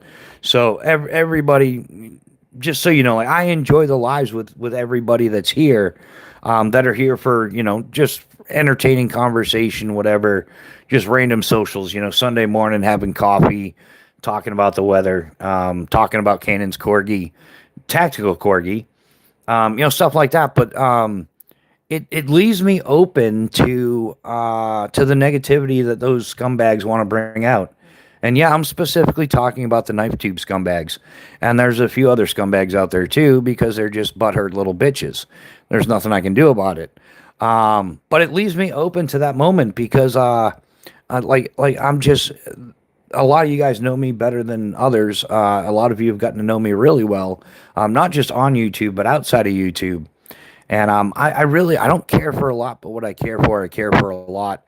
And I take certain things personally, and I think they figured it out. That's why they always come in like, "Oh, those knives are from Timu." That doesn't really bother me. It doesn't. The part that bothers me is I'm friends with the man that made those knives, and and you're insulting him at the same time. And anyone that's in here that I know, I'm going to stand up and defend you. And I do take it personally because it's a personal thing. You're not insulting the knife. I mean, you're insulting your own intelligence, your lack of knowledge, and trying to point out something that you clearly have no knowledge of. But yeah, I do. I take that shit personally, and that's why I hate those people. I really do. I'm not a fake YouTuber. I'm not an influencer. I'm not a content creator. I'm a dude on a platform. Like I don't even understand most of that crap, nor do I want to. Um, so yeah, I'm not here to, like I'm gonna say something because whatever. Some company doesn't want to give me an affiliate link because I told some asshat that he's a grabastic piece of amphibian shit, and a complete waste of oxygen and everything. I don't care about those things. That's not why I came here. It's not why I'm doing what I'm doing. I'm doing what I'm doing to, yeah, share the knowledge that I've accumulated over my lifetime and to create some entertainment at the same time. There's a certain demographic of people on YouTube that they, for whatever reason, and a whole lot of different reasons, they just can't get out and do the things that a lot of us have taken for granted. So for those people that aren't really interested in the real intricacies of how to do it, but they just want to watch you do it, they kind of live vicariously through other people's actions because that's where life has brought them. So that's kind of like, those are the two gaps, or the two things that I want to fill most on YouTube, is like, yeah, is people that are interested in learning something, or people that are, can't do it, so they're interested in the entertainment aspect of it. Guns make the best umbrellas. Persistence will always overcome resistance. Yeah, that's true, Nick, and that's one thing I've definitely taken action with. I've been as persistent as I possibly can, and as consistent as well. I try to get as much content out as I can under the circumstances. And I know at some point those people, most of them are absolute failures in life. Anyhow, you can tell they've never accomplished anything. They're gonna fall by the wayside, and I'll continue trucking on. No doubt about it. Yeah, the knife cult is probably so mad they haven't rated you up. Oh, they are. Yo, chaos. I know you're right, because even everybody knows somebody that the knife tube cult is run off of YouTube, and they make up their little lies on a lot of them. And I caught them dead center in their lies, and I caught them harassing the ever loving piss out of Tactical Llama. Now, Tom over at Tactical Llama had an outstanding channel. He's a great guy. He really is. And I think that the people that were harassing him are just a bunch of butthurt little underachievers that couldn't accept the fact that somebody was rapidly exceeding what they had spent years doing. And yeah, when you're an IT guy for a living and you understand how all these social medias and the algorithms and stuff like that work, yeah, that's definitely an upper hand, but kudos to him. But yeah, they went in there making wrongful accusations. They do it about everybody. And the thing with a cult is enough people believe it. And they didn't have proof. They had no receipts. They just made accusations, and their little cult followers followed them. So yeah, and that's why there's you. Oh man, you just don't see me over on the knife tube channels. I'm most and a lot of them are brainwashed leftists to boot. And that probably is where they come up with their gang up on people and run people off tactics. But yeah, they've run off many people. I've known a couple of them, and they're not running me off. I don't care. I'll come up here for 20 views. I don't care. They're not. It's just not going to happen. They're not going to run me off. It's just they're too weak. They have no power. Their shit is old. It's just pathetic. They're just a bunch of underachievers that come in here and yeah, they make their little bunk accusations and stuff like that. They stir the pot, but that's the best they can do, and it's the only thing they can do. And that, man, they're a disappointment because they can't even get creative with it. It's been like over a year now, and they just keep doing the same stuff. Like, whatever, you're just a bunch of losers. No matter what, I'll just stick to my resolve, and we'll definitely prevail. I don't know how far or how well this is ever going to actually do, but I'm just going to keep putting in the effort. Like if I don't have money to put something new on the table for 2 months, I'm still going to grind it. Like, because I'm just not that kind of person. If anything, learn something about overconsumerism. Don't buy it just to buy it. Buy it because you genuinely need it and you're definitely going to use it. Yeah. Oh yeah, that's right. Yeah. And that's what happens is people forget about all the evil stuff they do because the people fall off to the wayside and they're forgotten about. It's the modern world. Everything's just happening so fast. When something's gone, like, people forget about it. And just like man, talk to people about Charlie Kirk and they're, oh, I forgot about that. How long ago was that? Wasn't very long. But that's part of how they get away with their negative behaviors and their little need to control everything. Ooh, the one on the right. Yeah, it is. It's so cool, but you got to be more. They're all cool, man. We don't discriminate here. I'm not here for this stuff you have yeah. Yeah, exactly, chaos. Yeah, and that's one of the things I try to promote. Like, we definitely talk about some gear, But yeah, it's you know, the old esprit de corps, the camaraderie, the conversations, the getting some unbiased opinions from people you've learned to know and trust. Um, yeah, knife tube is definitely different than it was a few years ago. Well, yeah, I think what happened, Nick, is they all get it's all about the money. It really is. It really is. The giveaways are all about super chats to cover the shipping. If you pay attention, man, they're using some pretty interesting tactics there. And I find it interesting that other YouTubers are, you know, they're doing they kind of initiate, you know, monkey see, monkey do. You know, if we're all sitting at a bar, we all have a couple beers, we're all covering our own tab, and we decide, like, you know, a couple of us, oh, like we had a beer or two, $5 tip. What's gonna happen? Well, your buddy's gonna do a $5 tip, and then you don't want to look like a cheap bastard, so I'm gonna do a $5 tip, and then the next guy's gonna, and that's how it works, and that's how they run their little. Oh, like I'm gonna have a giveaway for a knife that I got absolutely for free. I didn't pay. I don't have a dime into this. I'm gonna give you a whole bunch of stickers because stickers are fun, and then somebody's gonna say, who happens to have another channel or something, that, oh, we should throw in out, here's a super chat towards shipping, and next thing you know, they collected $200 for shipping on a knife they didn't even pay for. Like, it's, come on, dude. Hey, there's nothing wrong with enjoying and using the stuff we already have, not the stuff we don't. Yeah. Hey, it's Troy Boy. What's the best knife for a firefighter? I don't know, man. If ask the chief. I'm not a firefighter. Never have been. Never will be. I don't know what the best knife is for a firefighter. That's a very exclusive niche of knife, and maybe you should. But aren't you the Troy boy that was here the other night? You came back for more, really? Not the stuff. Yeah, that's wild. I can't do that. Yeah, I do love knives and multi tools, but I'm here because you're a good guy. Yeah, thanks, Nick. I definitely appreciate that. Yeah, and there's nothing wrong with having your hobbies and your collections and things like that. Um, but I don't know. They're just, yeah, I think YouTube has changed a lot from, you know, like entertaining and enjoying hobbies and information to money, dollar signs, the bottom line, affiliate links, super chats, blah blah blah. The whole, it's just, it gets repulsive.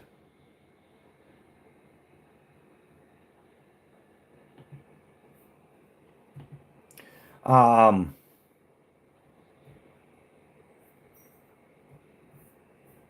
yeah, I don't. I'm starting to think you're not legit. Hey, yeah, yeah, Troy, try one of your what? Like, use complete sentences. I'm not going to be greedy and ask for punctuation. Although, like a question mark or a period, so it's a statement or a question would be helpful. Yeah, at least complete your sentence. Hey, can I buy one of your what? One of your what? One of your what? Huh? Huh? Huh? I think, dude, you're really coming across as a troll. You really are, dude. Um,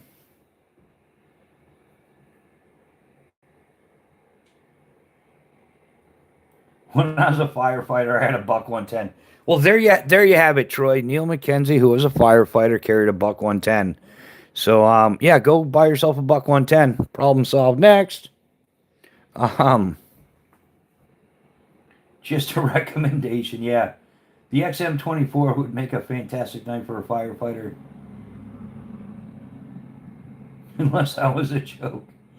Actually, you know, I'm thinking a firefighter. I would think like a hook knife would be a pretty good thing if you're doing any vehicle extraction stuff. I know, like, a lot depends on where you are and who handles what. I know that a lot of fire departments carry the ability for vehicle extractions and stuff for car accidents and everything.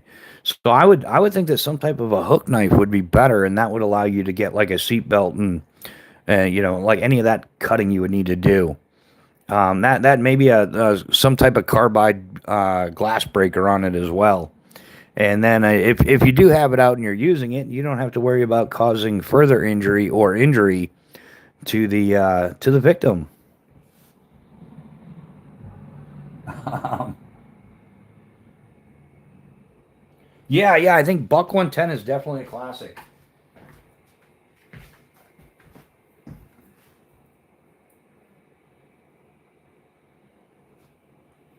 Um,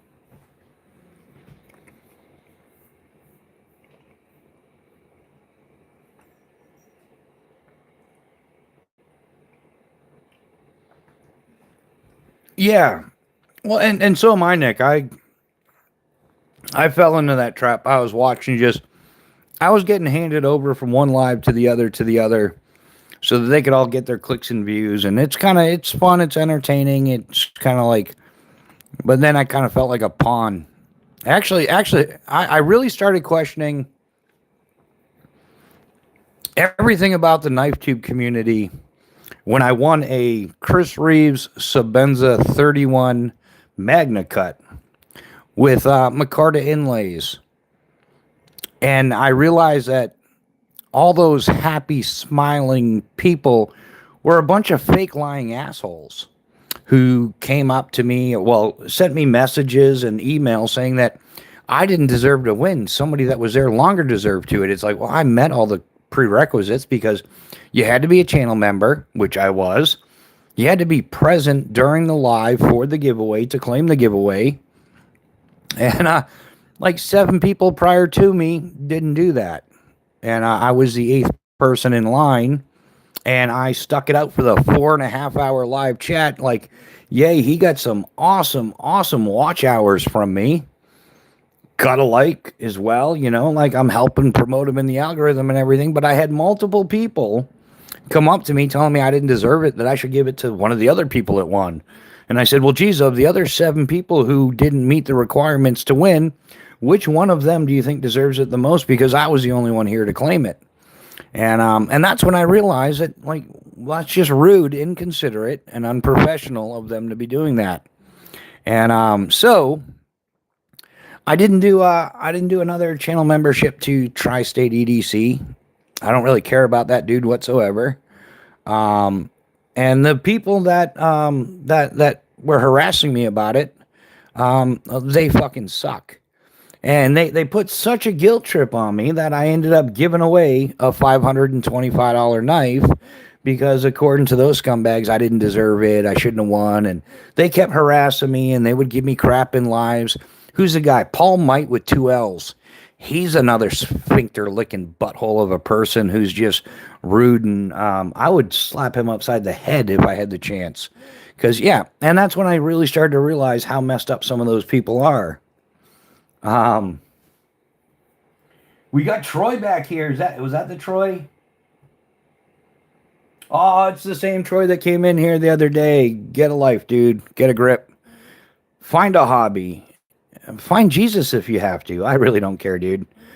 But I think he keeps coming in here saying I think he wants me to be woman-like, even though I'm 110% clear on the definition of a woman.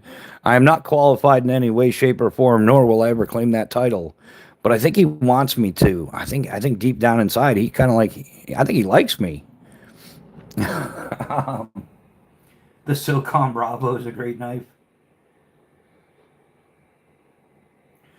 But yeah, so anyhow, so back to, I guess, yeah, I do digress. Yeah, we're gonna have some major changes coming up in the following weeks. I'm still gonna continue to do some lives. I think I'm gonna do them a little more random, but I'm not gonna let lives get in the way of getting out and doing the stuff that I originally intended on doing. So, but hey, Papa Rhino, how you doing, man?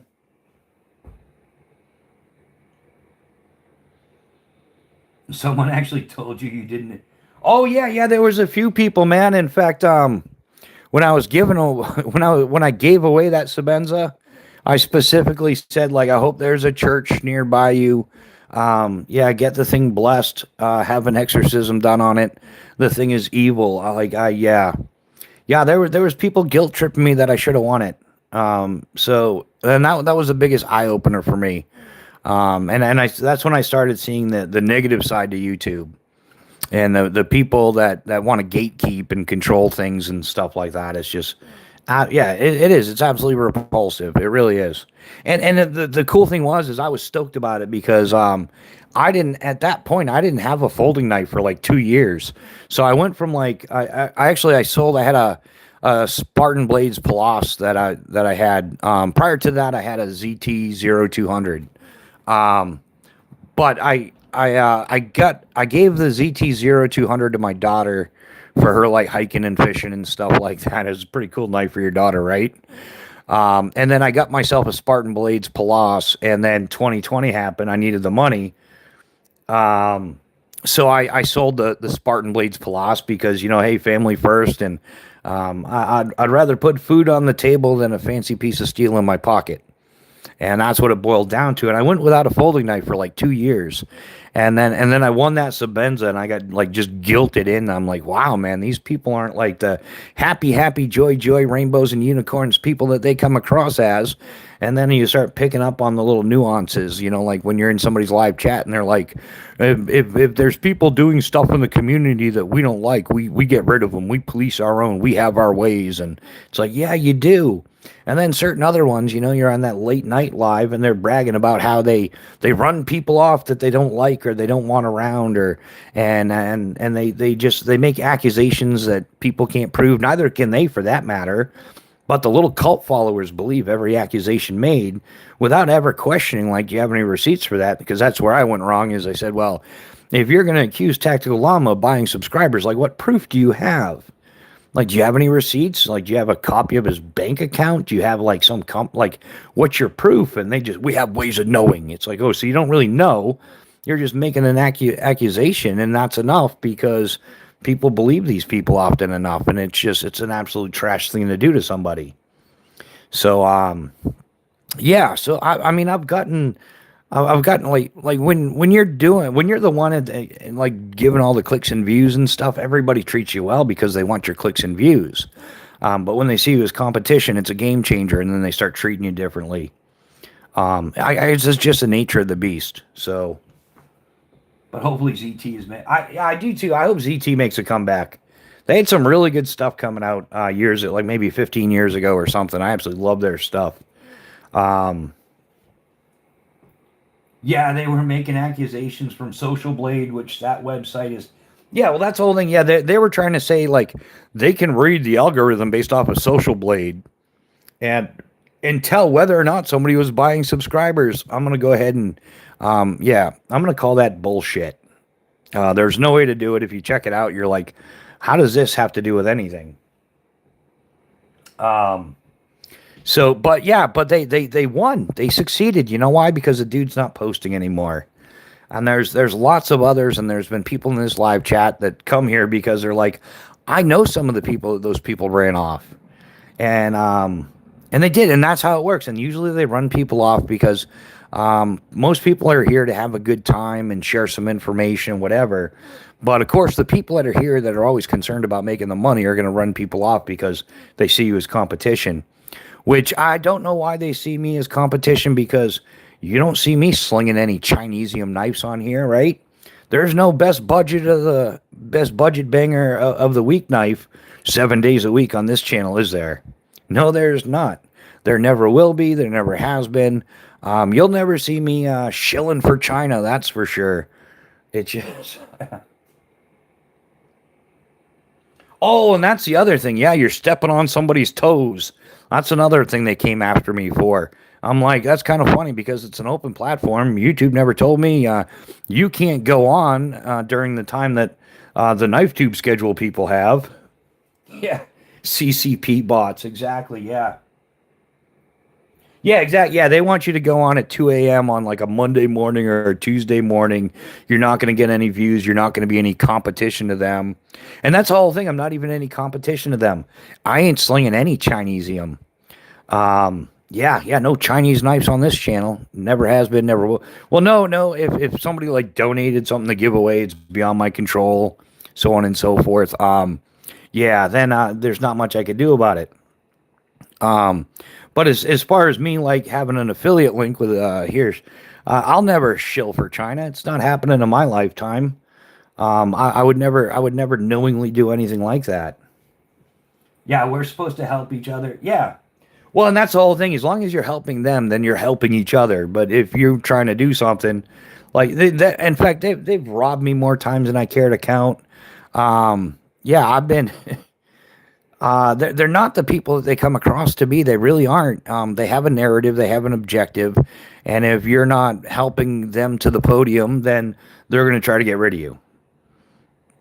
Yeah, it's just I've had so many bad experiences on YouTube. I'm like, wow, the interwebs is nothing what I thought it was, because I didn't do the interweb. I had nothing to do with it for most of my life.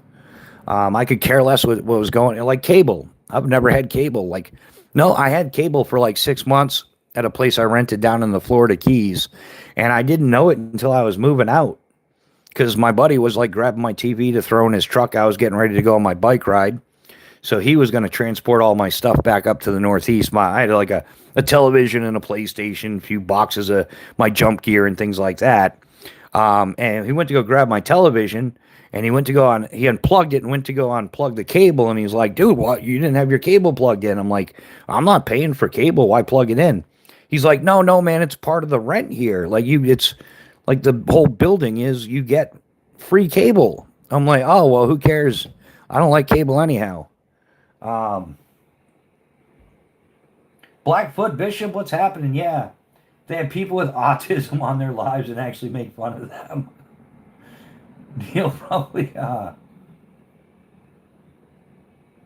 I would like to test it. Yeah, Chaos. They couldn't fight their way out of the open of a paper bag. Yeah, yeah. The stepping on toes thing. They tried doing that to me. Like, oh, you can't go. You're stepping on somebody's toes.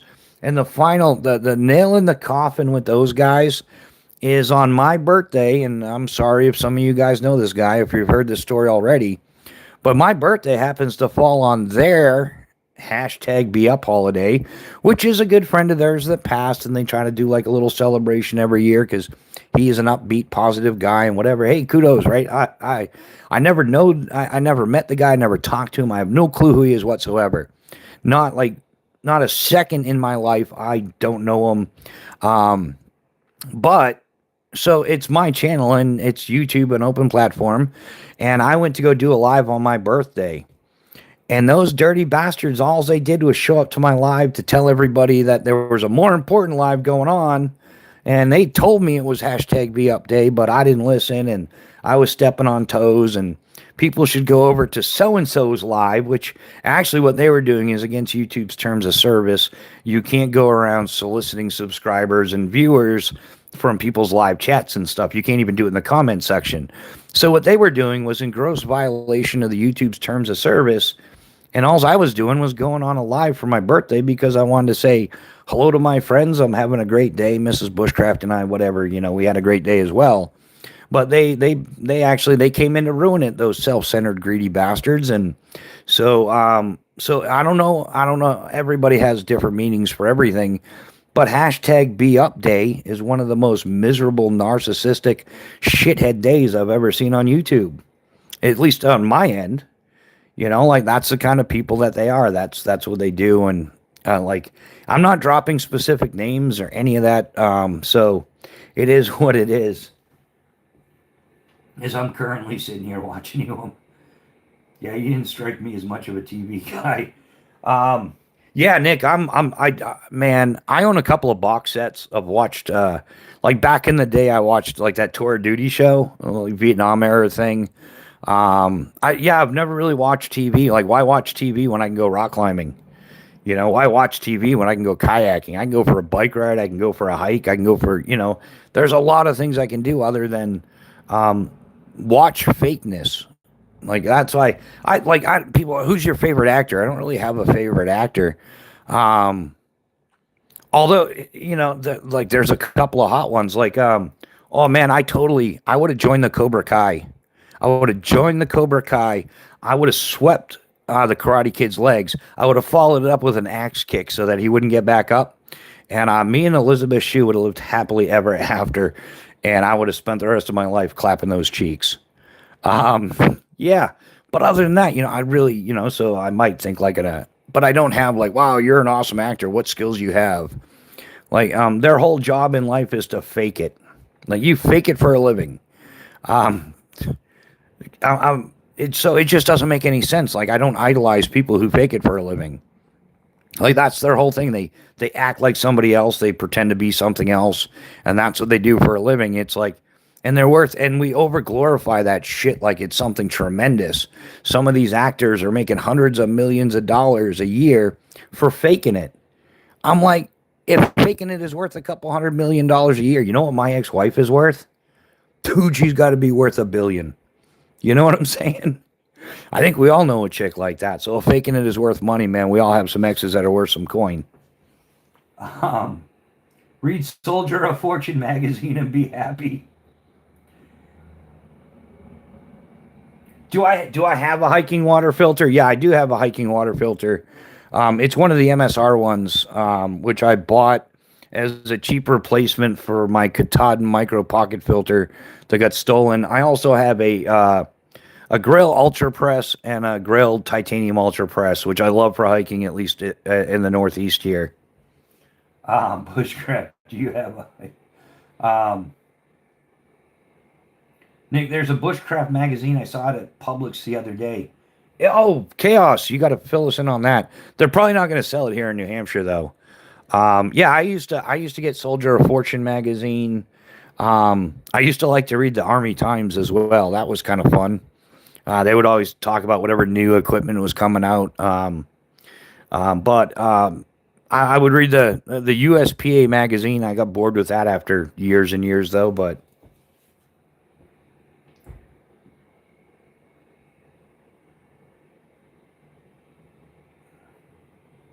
oh, yeah, Nick, I think that's the one Chaos was just mentioning, the Bushcraft magazine. I would totally be down with that. California Dreamin', is it Tori or Subi? I gotta guess. um, I'm gonna guess Subi because Subi's account for some reason they don't let him message here very often. Yeah, MSR makes some good stuff. I've had like a few of their stoves and everything. They lost they last quite a long time. All right, it's Tori. Welcome to the chat, Tori.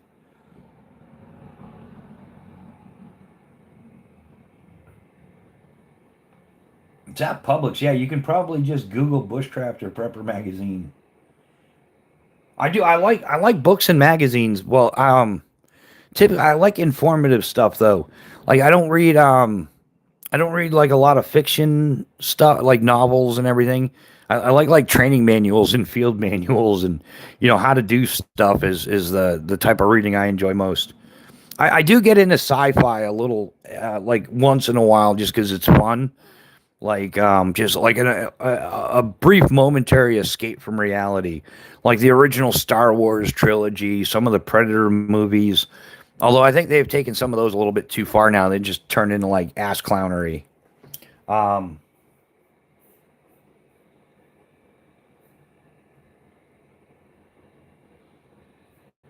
but yeah, it's yeah, U.S. Navy Manual of Blueprint Reading and Understanding Schematics. Yeah, yeah, Blackfoot. That's a great one, especially for the wild edibles. I suck at the wild edibles. I don't do it. I don't do it. I've kind of like researched it some, and I'm like, oh no, no, there is no way. I survived jumping out of an airplane 19,000 times. There's no way picking one wrong berry is going to be what takes me off this planet. It's just not going to happen. I lack confidence in that aspect. Like I'll eat blueberries and blackberries because I know exactly what they are and where to find them. Um, but yeah, all the rest of the stuff, dude, mushrooms, no way. I don't touch that. I'm not. Like, no idea. I tried mushrooms, but the magic kind. I didn't go picking those things in the woods. Like, I let my friend eat them first. I gave him a few hours, and then I gave him a try. Um, yeah, nearest the top side of Florida edibles. Yeah, those are not the droids you were looking for. Yeah, the Force is strong with you, man. I just the original trilogy, though. I think they've made it worse and worse. Um, Having a book on trees. Subi's in the chat. Hey, Subi, how you doing? Wow, this is going to be an outstanding weekend. The sun was out today, and YouTube let Subi post a comment. Um, absolutely priceless. I just happen to be on the part of the chart that doctors hate. Same, I love to learn. Yeah, yeah, exactly. There's got to be. I have read a couple biographies in my life that you learn from somebody's experiences. My all-time favorite book, all time, ever, ever, ever, was a book called Chicken Hawk. It was about a helicopter pilot in Vietnam. My father's father, my grandfather, helicopter pilot, and so I was always intrigued by helicopters. So when I found out about the book Chicken Hawk. I think I read it like three times. Just my grandfather passed when I was young from cancer. From Agent Orange though, even though they were spraying it out the helicopter he was flying with no doors on, and the stuff was just like flying through the cockpit. So there's not a chance that affected him in any way, shape, or form. So I didn't get to know him much. He passed when I was about 5 years old.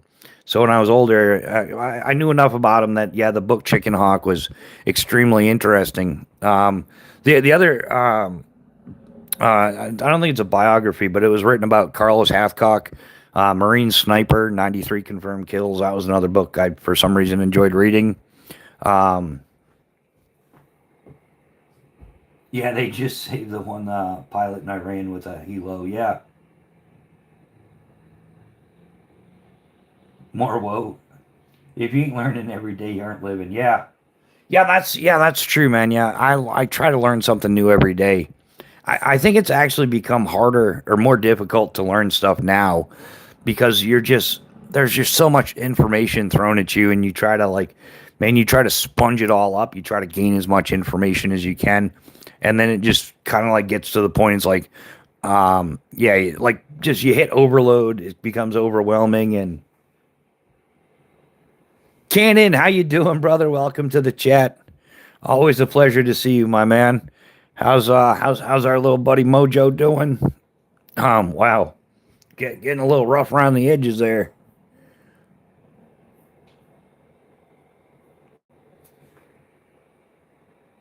Mojo's the thing.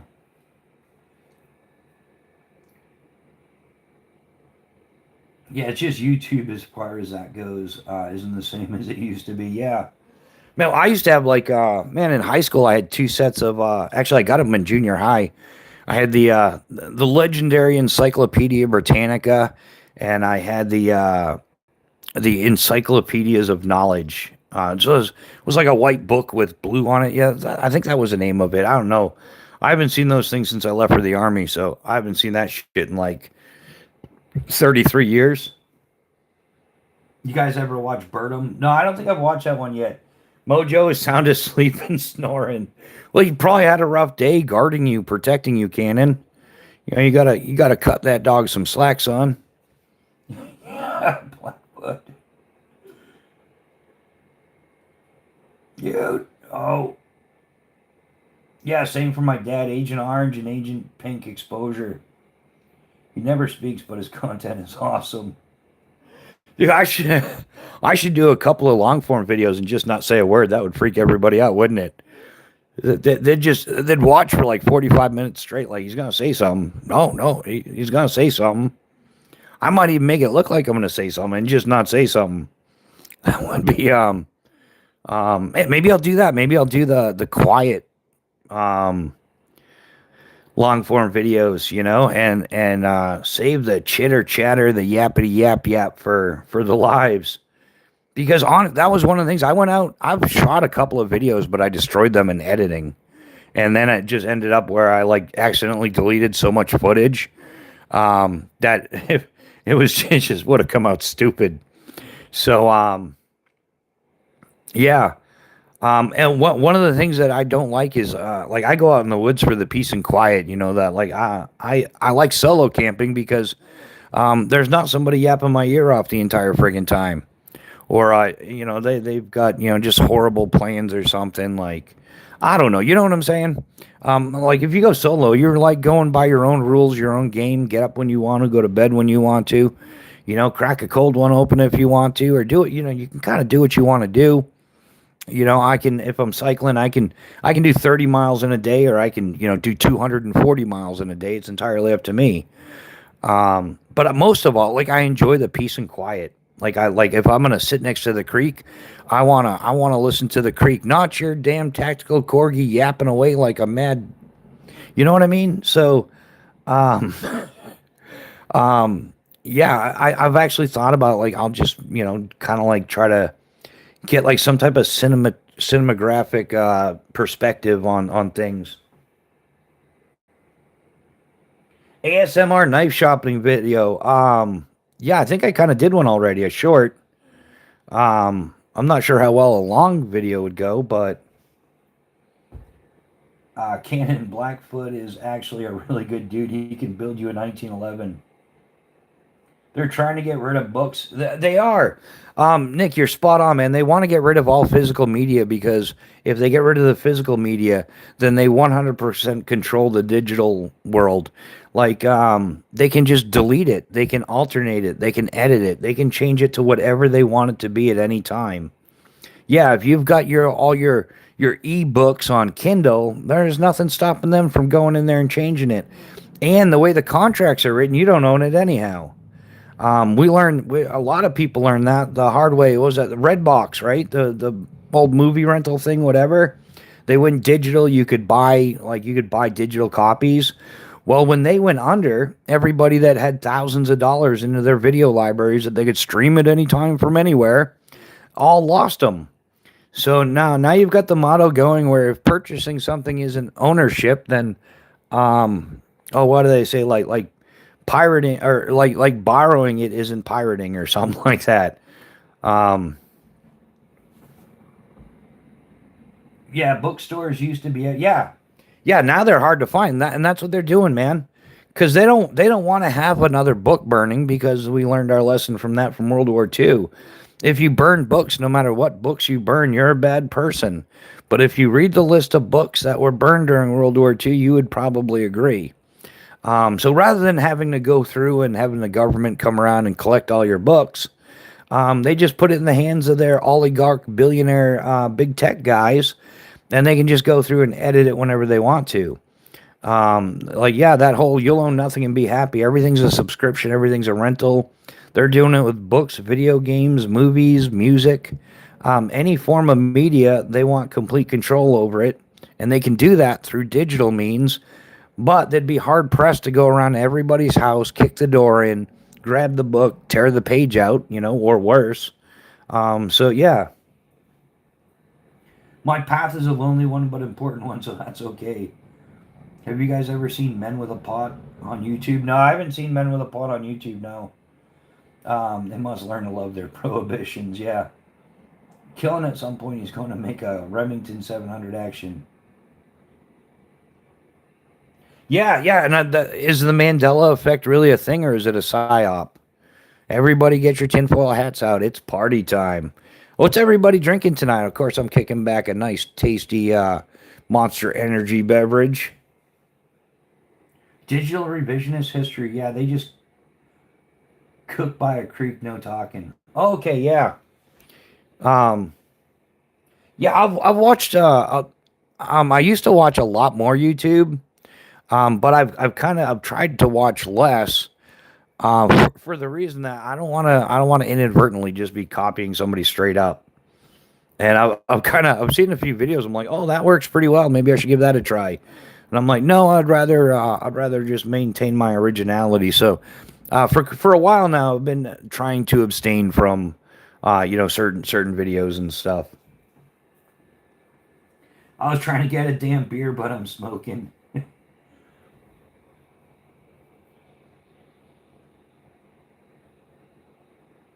Yeah. You were what? Are they all out or not going out? How would that not work?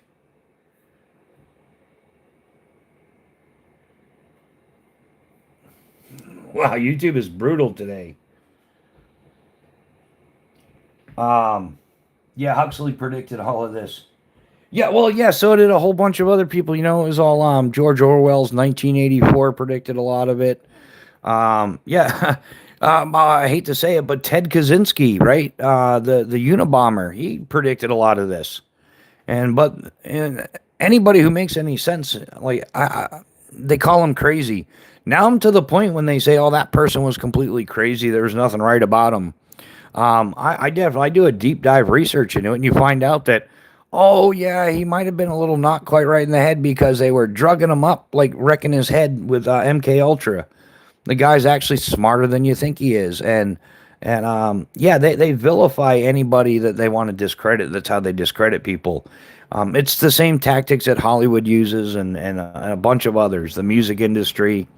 Um, Technically, a beer has more sugar than a deep. Yeah, yeah, beer's got a lot of sugar in it. Definitely, a lot of the hard alcohols have tons of sugar in it too. It's kind of that's how they make it, you know.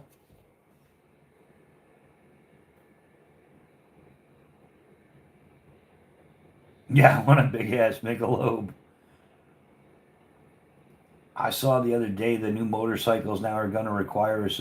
Yeah, I mean, what was it? BMW was trying to charge people an $18 subscription fee for you to use your heated seats.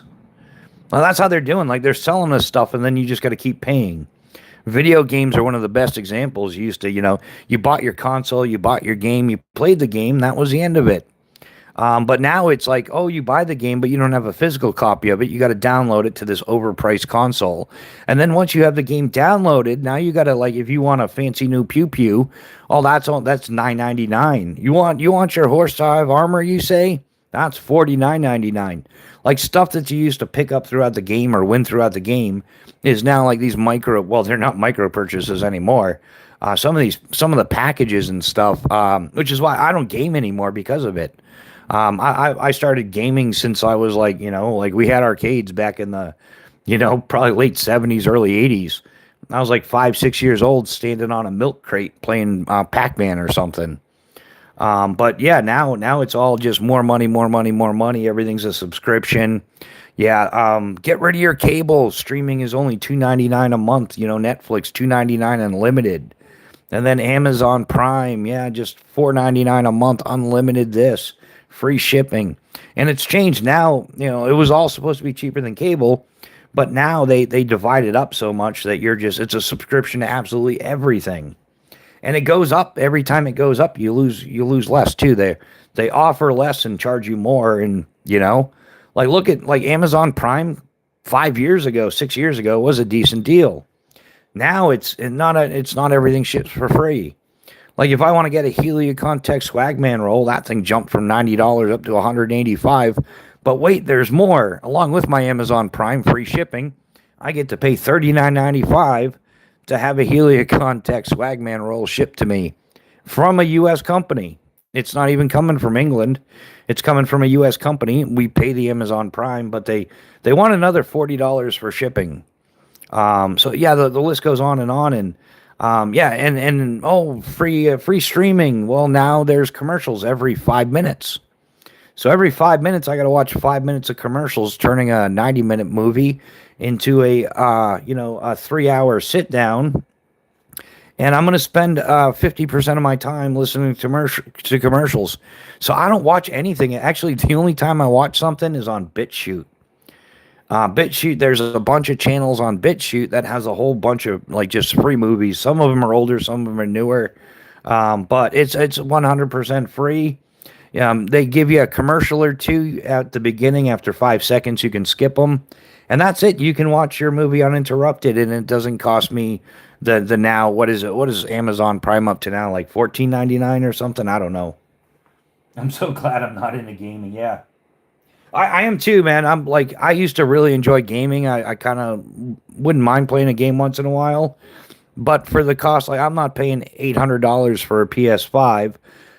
In fact, the last game I ever bought, they never finished it. I had to pay I paid full price. It was recommended to me by a friend. And I told him afterwards, I'm like, no more game recommendations from you, dude. You suck. But I spent $64.95 on the game Anthem. They never finished it. And not too long ago, there wasn't enough people playing the unfinished game, so they're no longer providing a server for you to play it on. It's like an interweb only game. So I spent $65 on a game that they never finished, that I could never play, and now they shut it down. So Yeah, that was the final, like, okay, I don't play video games anymore at all. Like even the damn solitaire, right? I got that new laptop for YouTubing. Solitaire has commercials in it. Like every other game, they you got to sit down and watch like a 3 minute commercial. Um, yeah, yeah, it's well, yeah, it was pay to play, pay to win. They're just scamming the shit out of everybody now. Everything's a scam, man. Everything is a scam.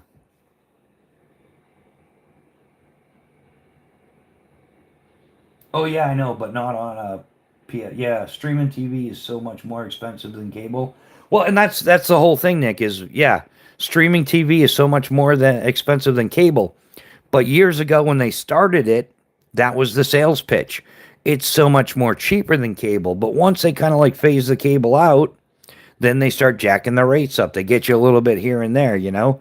Like boiling a frog. You don't drop a frog into boiling water. You put them in nice cool water and you turn it up slowly until that poor little bastard boils. That's what they're doing to like all the people of the world. Like they're getting us a, oh, the bread goes up a nickel this week, but it's been going up a nickel every week for the past 2 years. Along with everything else, they're just slowly turning up the heat, just waiting for us to boil.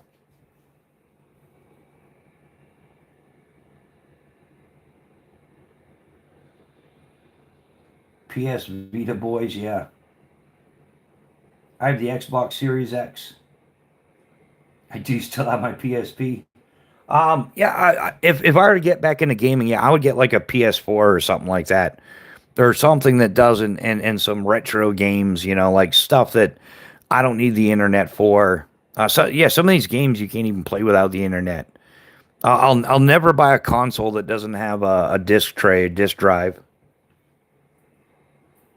Yeah, we're boiling. Just wait till it overflows.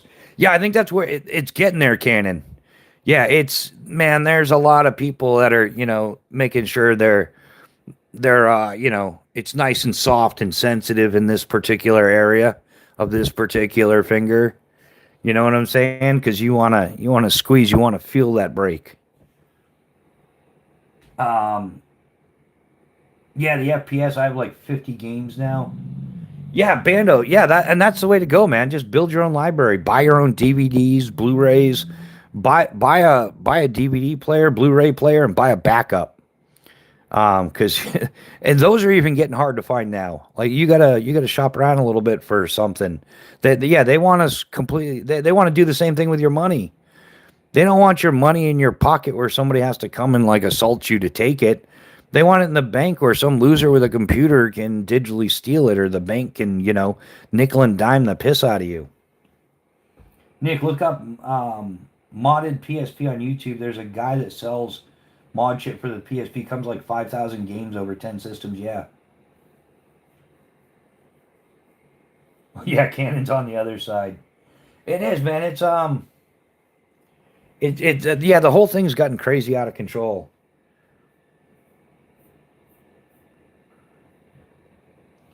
And they've been grinding it. It's like paying your bills on the interwebs, right? When that first came out, like I jumped on board with it because they're like New Hampshire, like PSNH back then. They were like, if you pay your electric bill over the internet, we'll take $10 off, and it's like, cool. I have like an $80 electric bill a month, 70, 80, $90. It wasn't that big back then, but they're gonna take $10 off. Now it's a $10 charge. It's a convenience charge for you to pay it over the internet. But yeah, so they're just it's a like they get it into you cheap, and then they mark it up, and once you get used to it, or the old version has come out obsolete. It's like what Walmart does, what China does. China will import stuff into the United States at a loss just to put somebody else out of business, and then once they're out of business, they just jack the rates up to higher than what they were before. Nintendo, damn, yeah. The Nintendo Entertainment System, man. And man, I think I was like in junior high when that came out. Yeah, modded stuff can get crazy. Yeah. Well, now they're making it like so many things have to be connected to the internet, like all this smart Bluetooth crap. Like, and if you can't connect to the internet, it doesn't work. Like I don't need an internet connection to make toast, you know? I don't want to walk up to my refrigerator and have it showing me a commercial. Like I see no reason whatsoever under any circumstances why I would need a huge LED screen on my refrigerator. Like really, I just can't think of one. But that's the kind of crap they're doing to us is they're just nailing us slowly but surely. I'm no mods, but I would mod a PSP Go. I would. I don't mind the mods and stuff like that. They are pretty cool.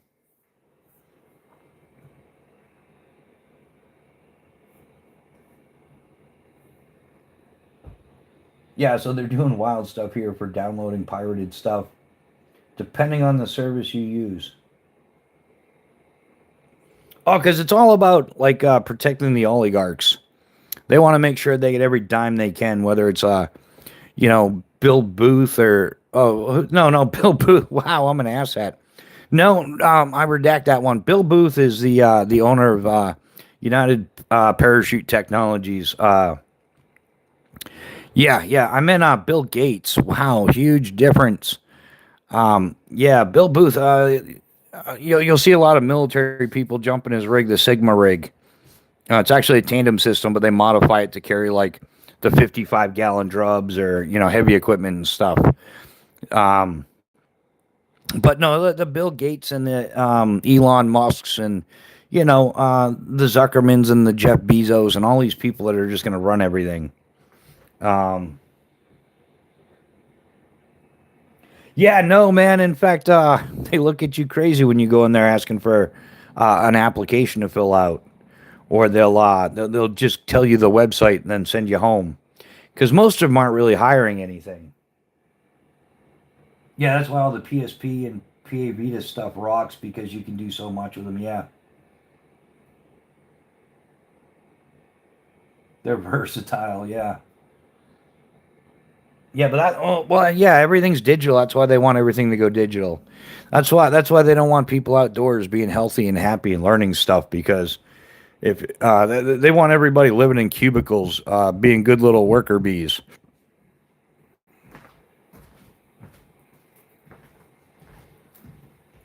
Yeah, I'm looking to get away from the internet. Lots of I've not had more stuff connected to it. Yeah, yeah. I think oh, it's like anything else. Like I try to keep my internet use in moderation. Like everything in life is fine in moderation. Anything excess is just too much, obviously. But yeah, I try to keep everything in moderation, and most definitely the internet. Yeah, there's got to be a happy medium. Like it's a great resource. Like if you're looking for a specific item, you can find it pretty quick on the internet. Versus like years ago, you had to like go to a bookstore and get a magazine and find the address or a phone number, and then ask them for a catalog, and they would ship it to you. And then they didn't have it, so you got to go to another place, and you had like all this paper. It's so yeah, like the internet can be useful. The problem is they're not using it to be useful. Most people are just using it to be idiots, and the government's using it as a form of control. Like this digital stuff is just a way for them to control everything we do. Remember to sun your beehole.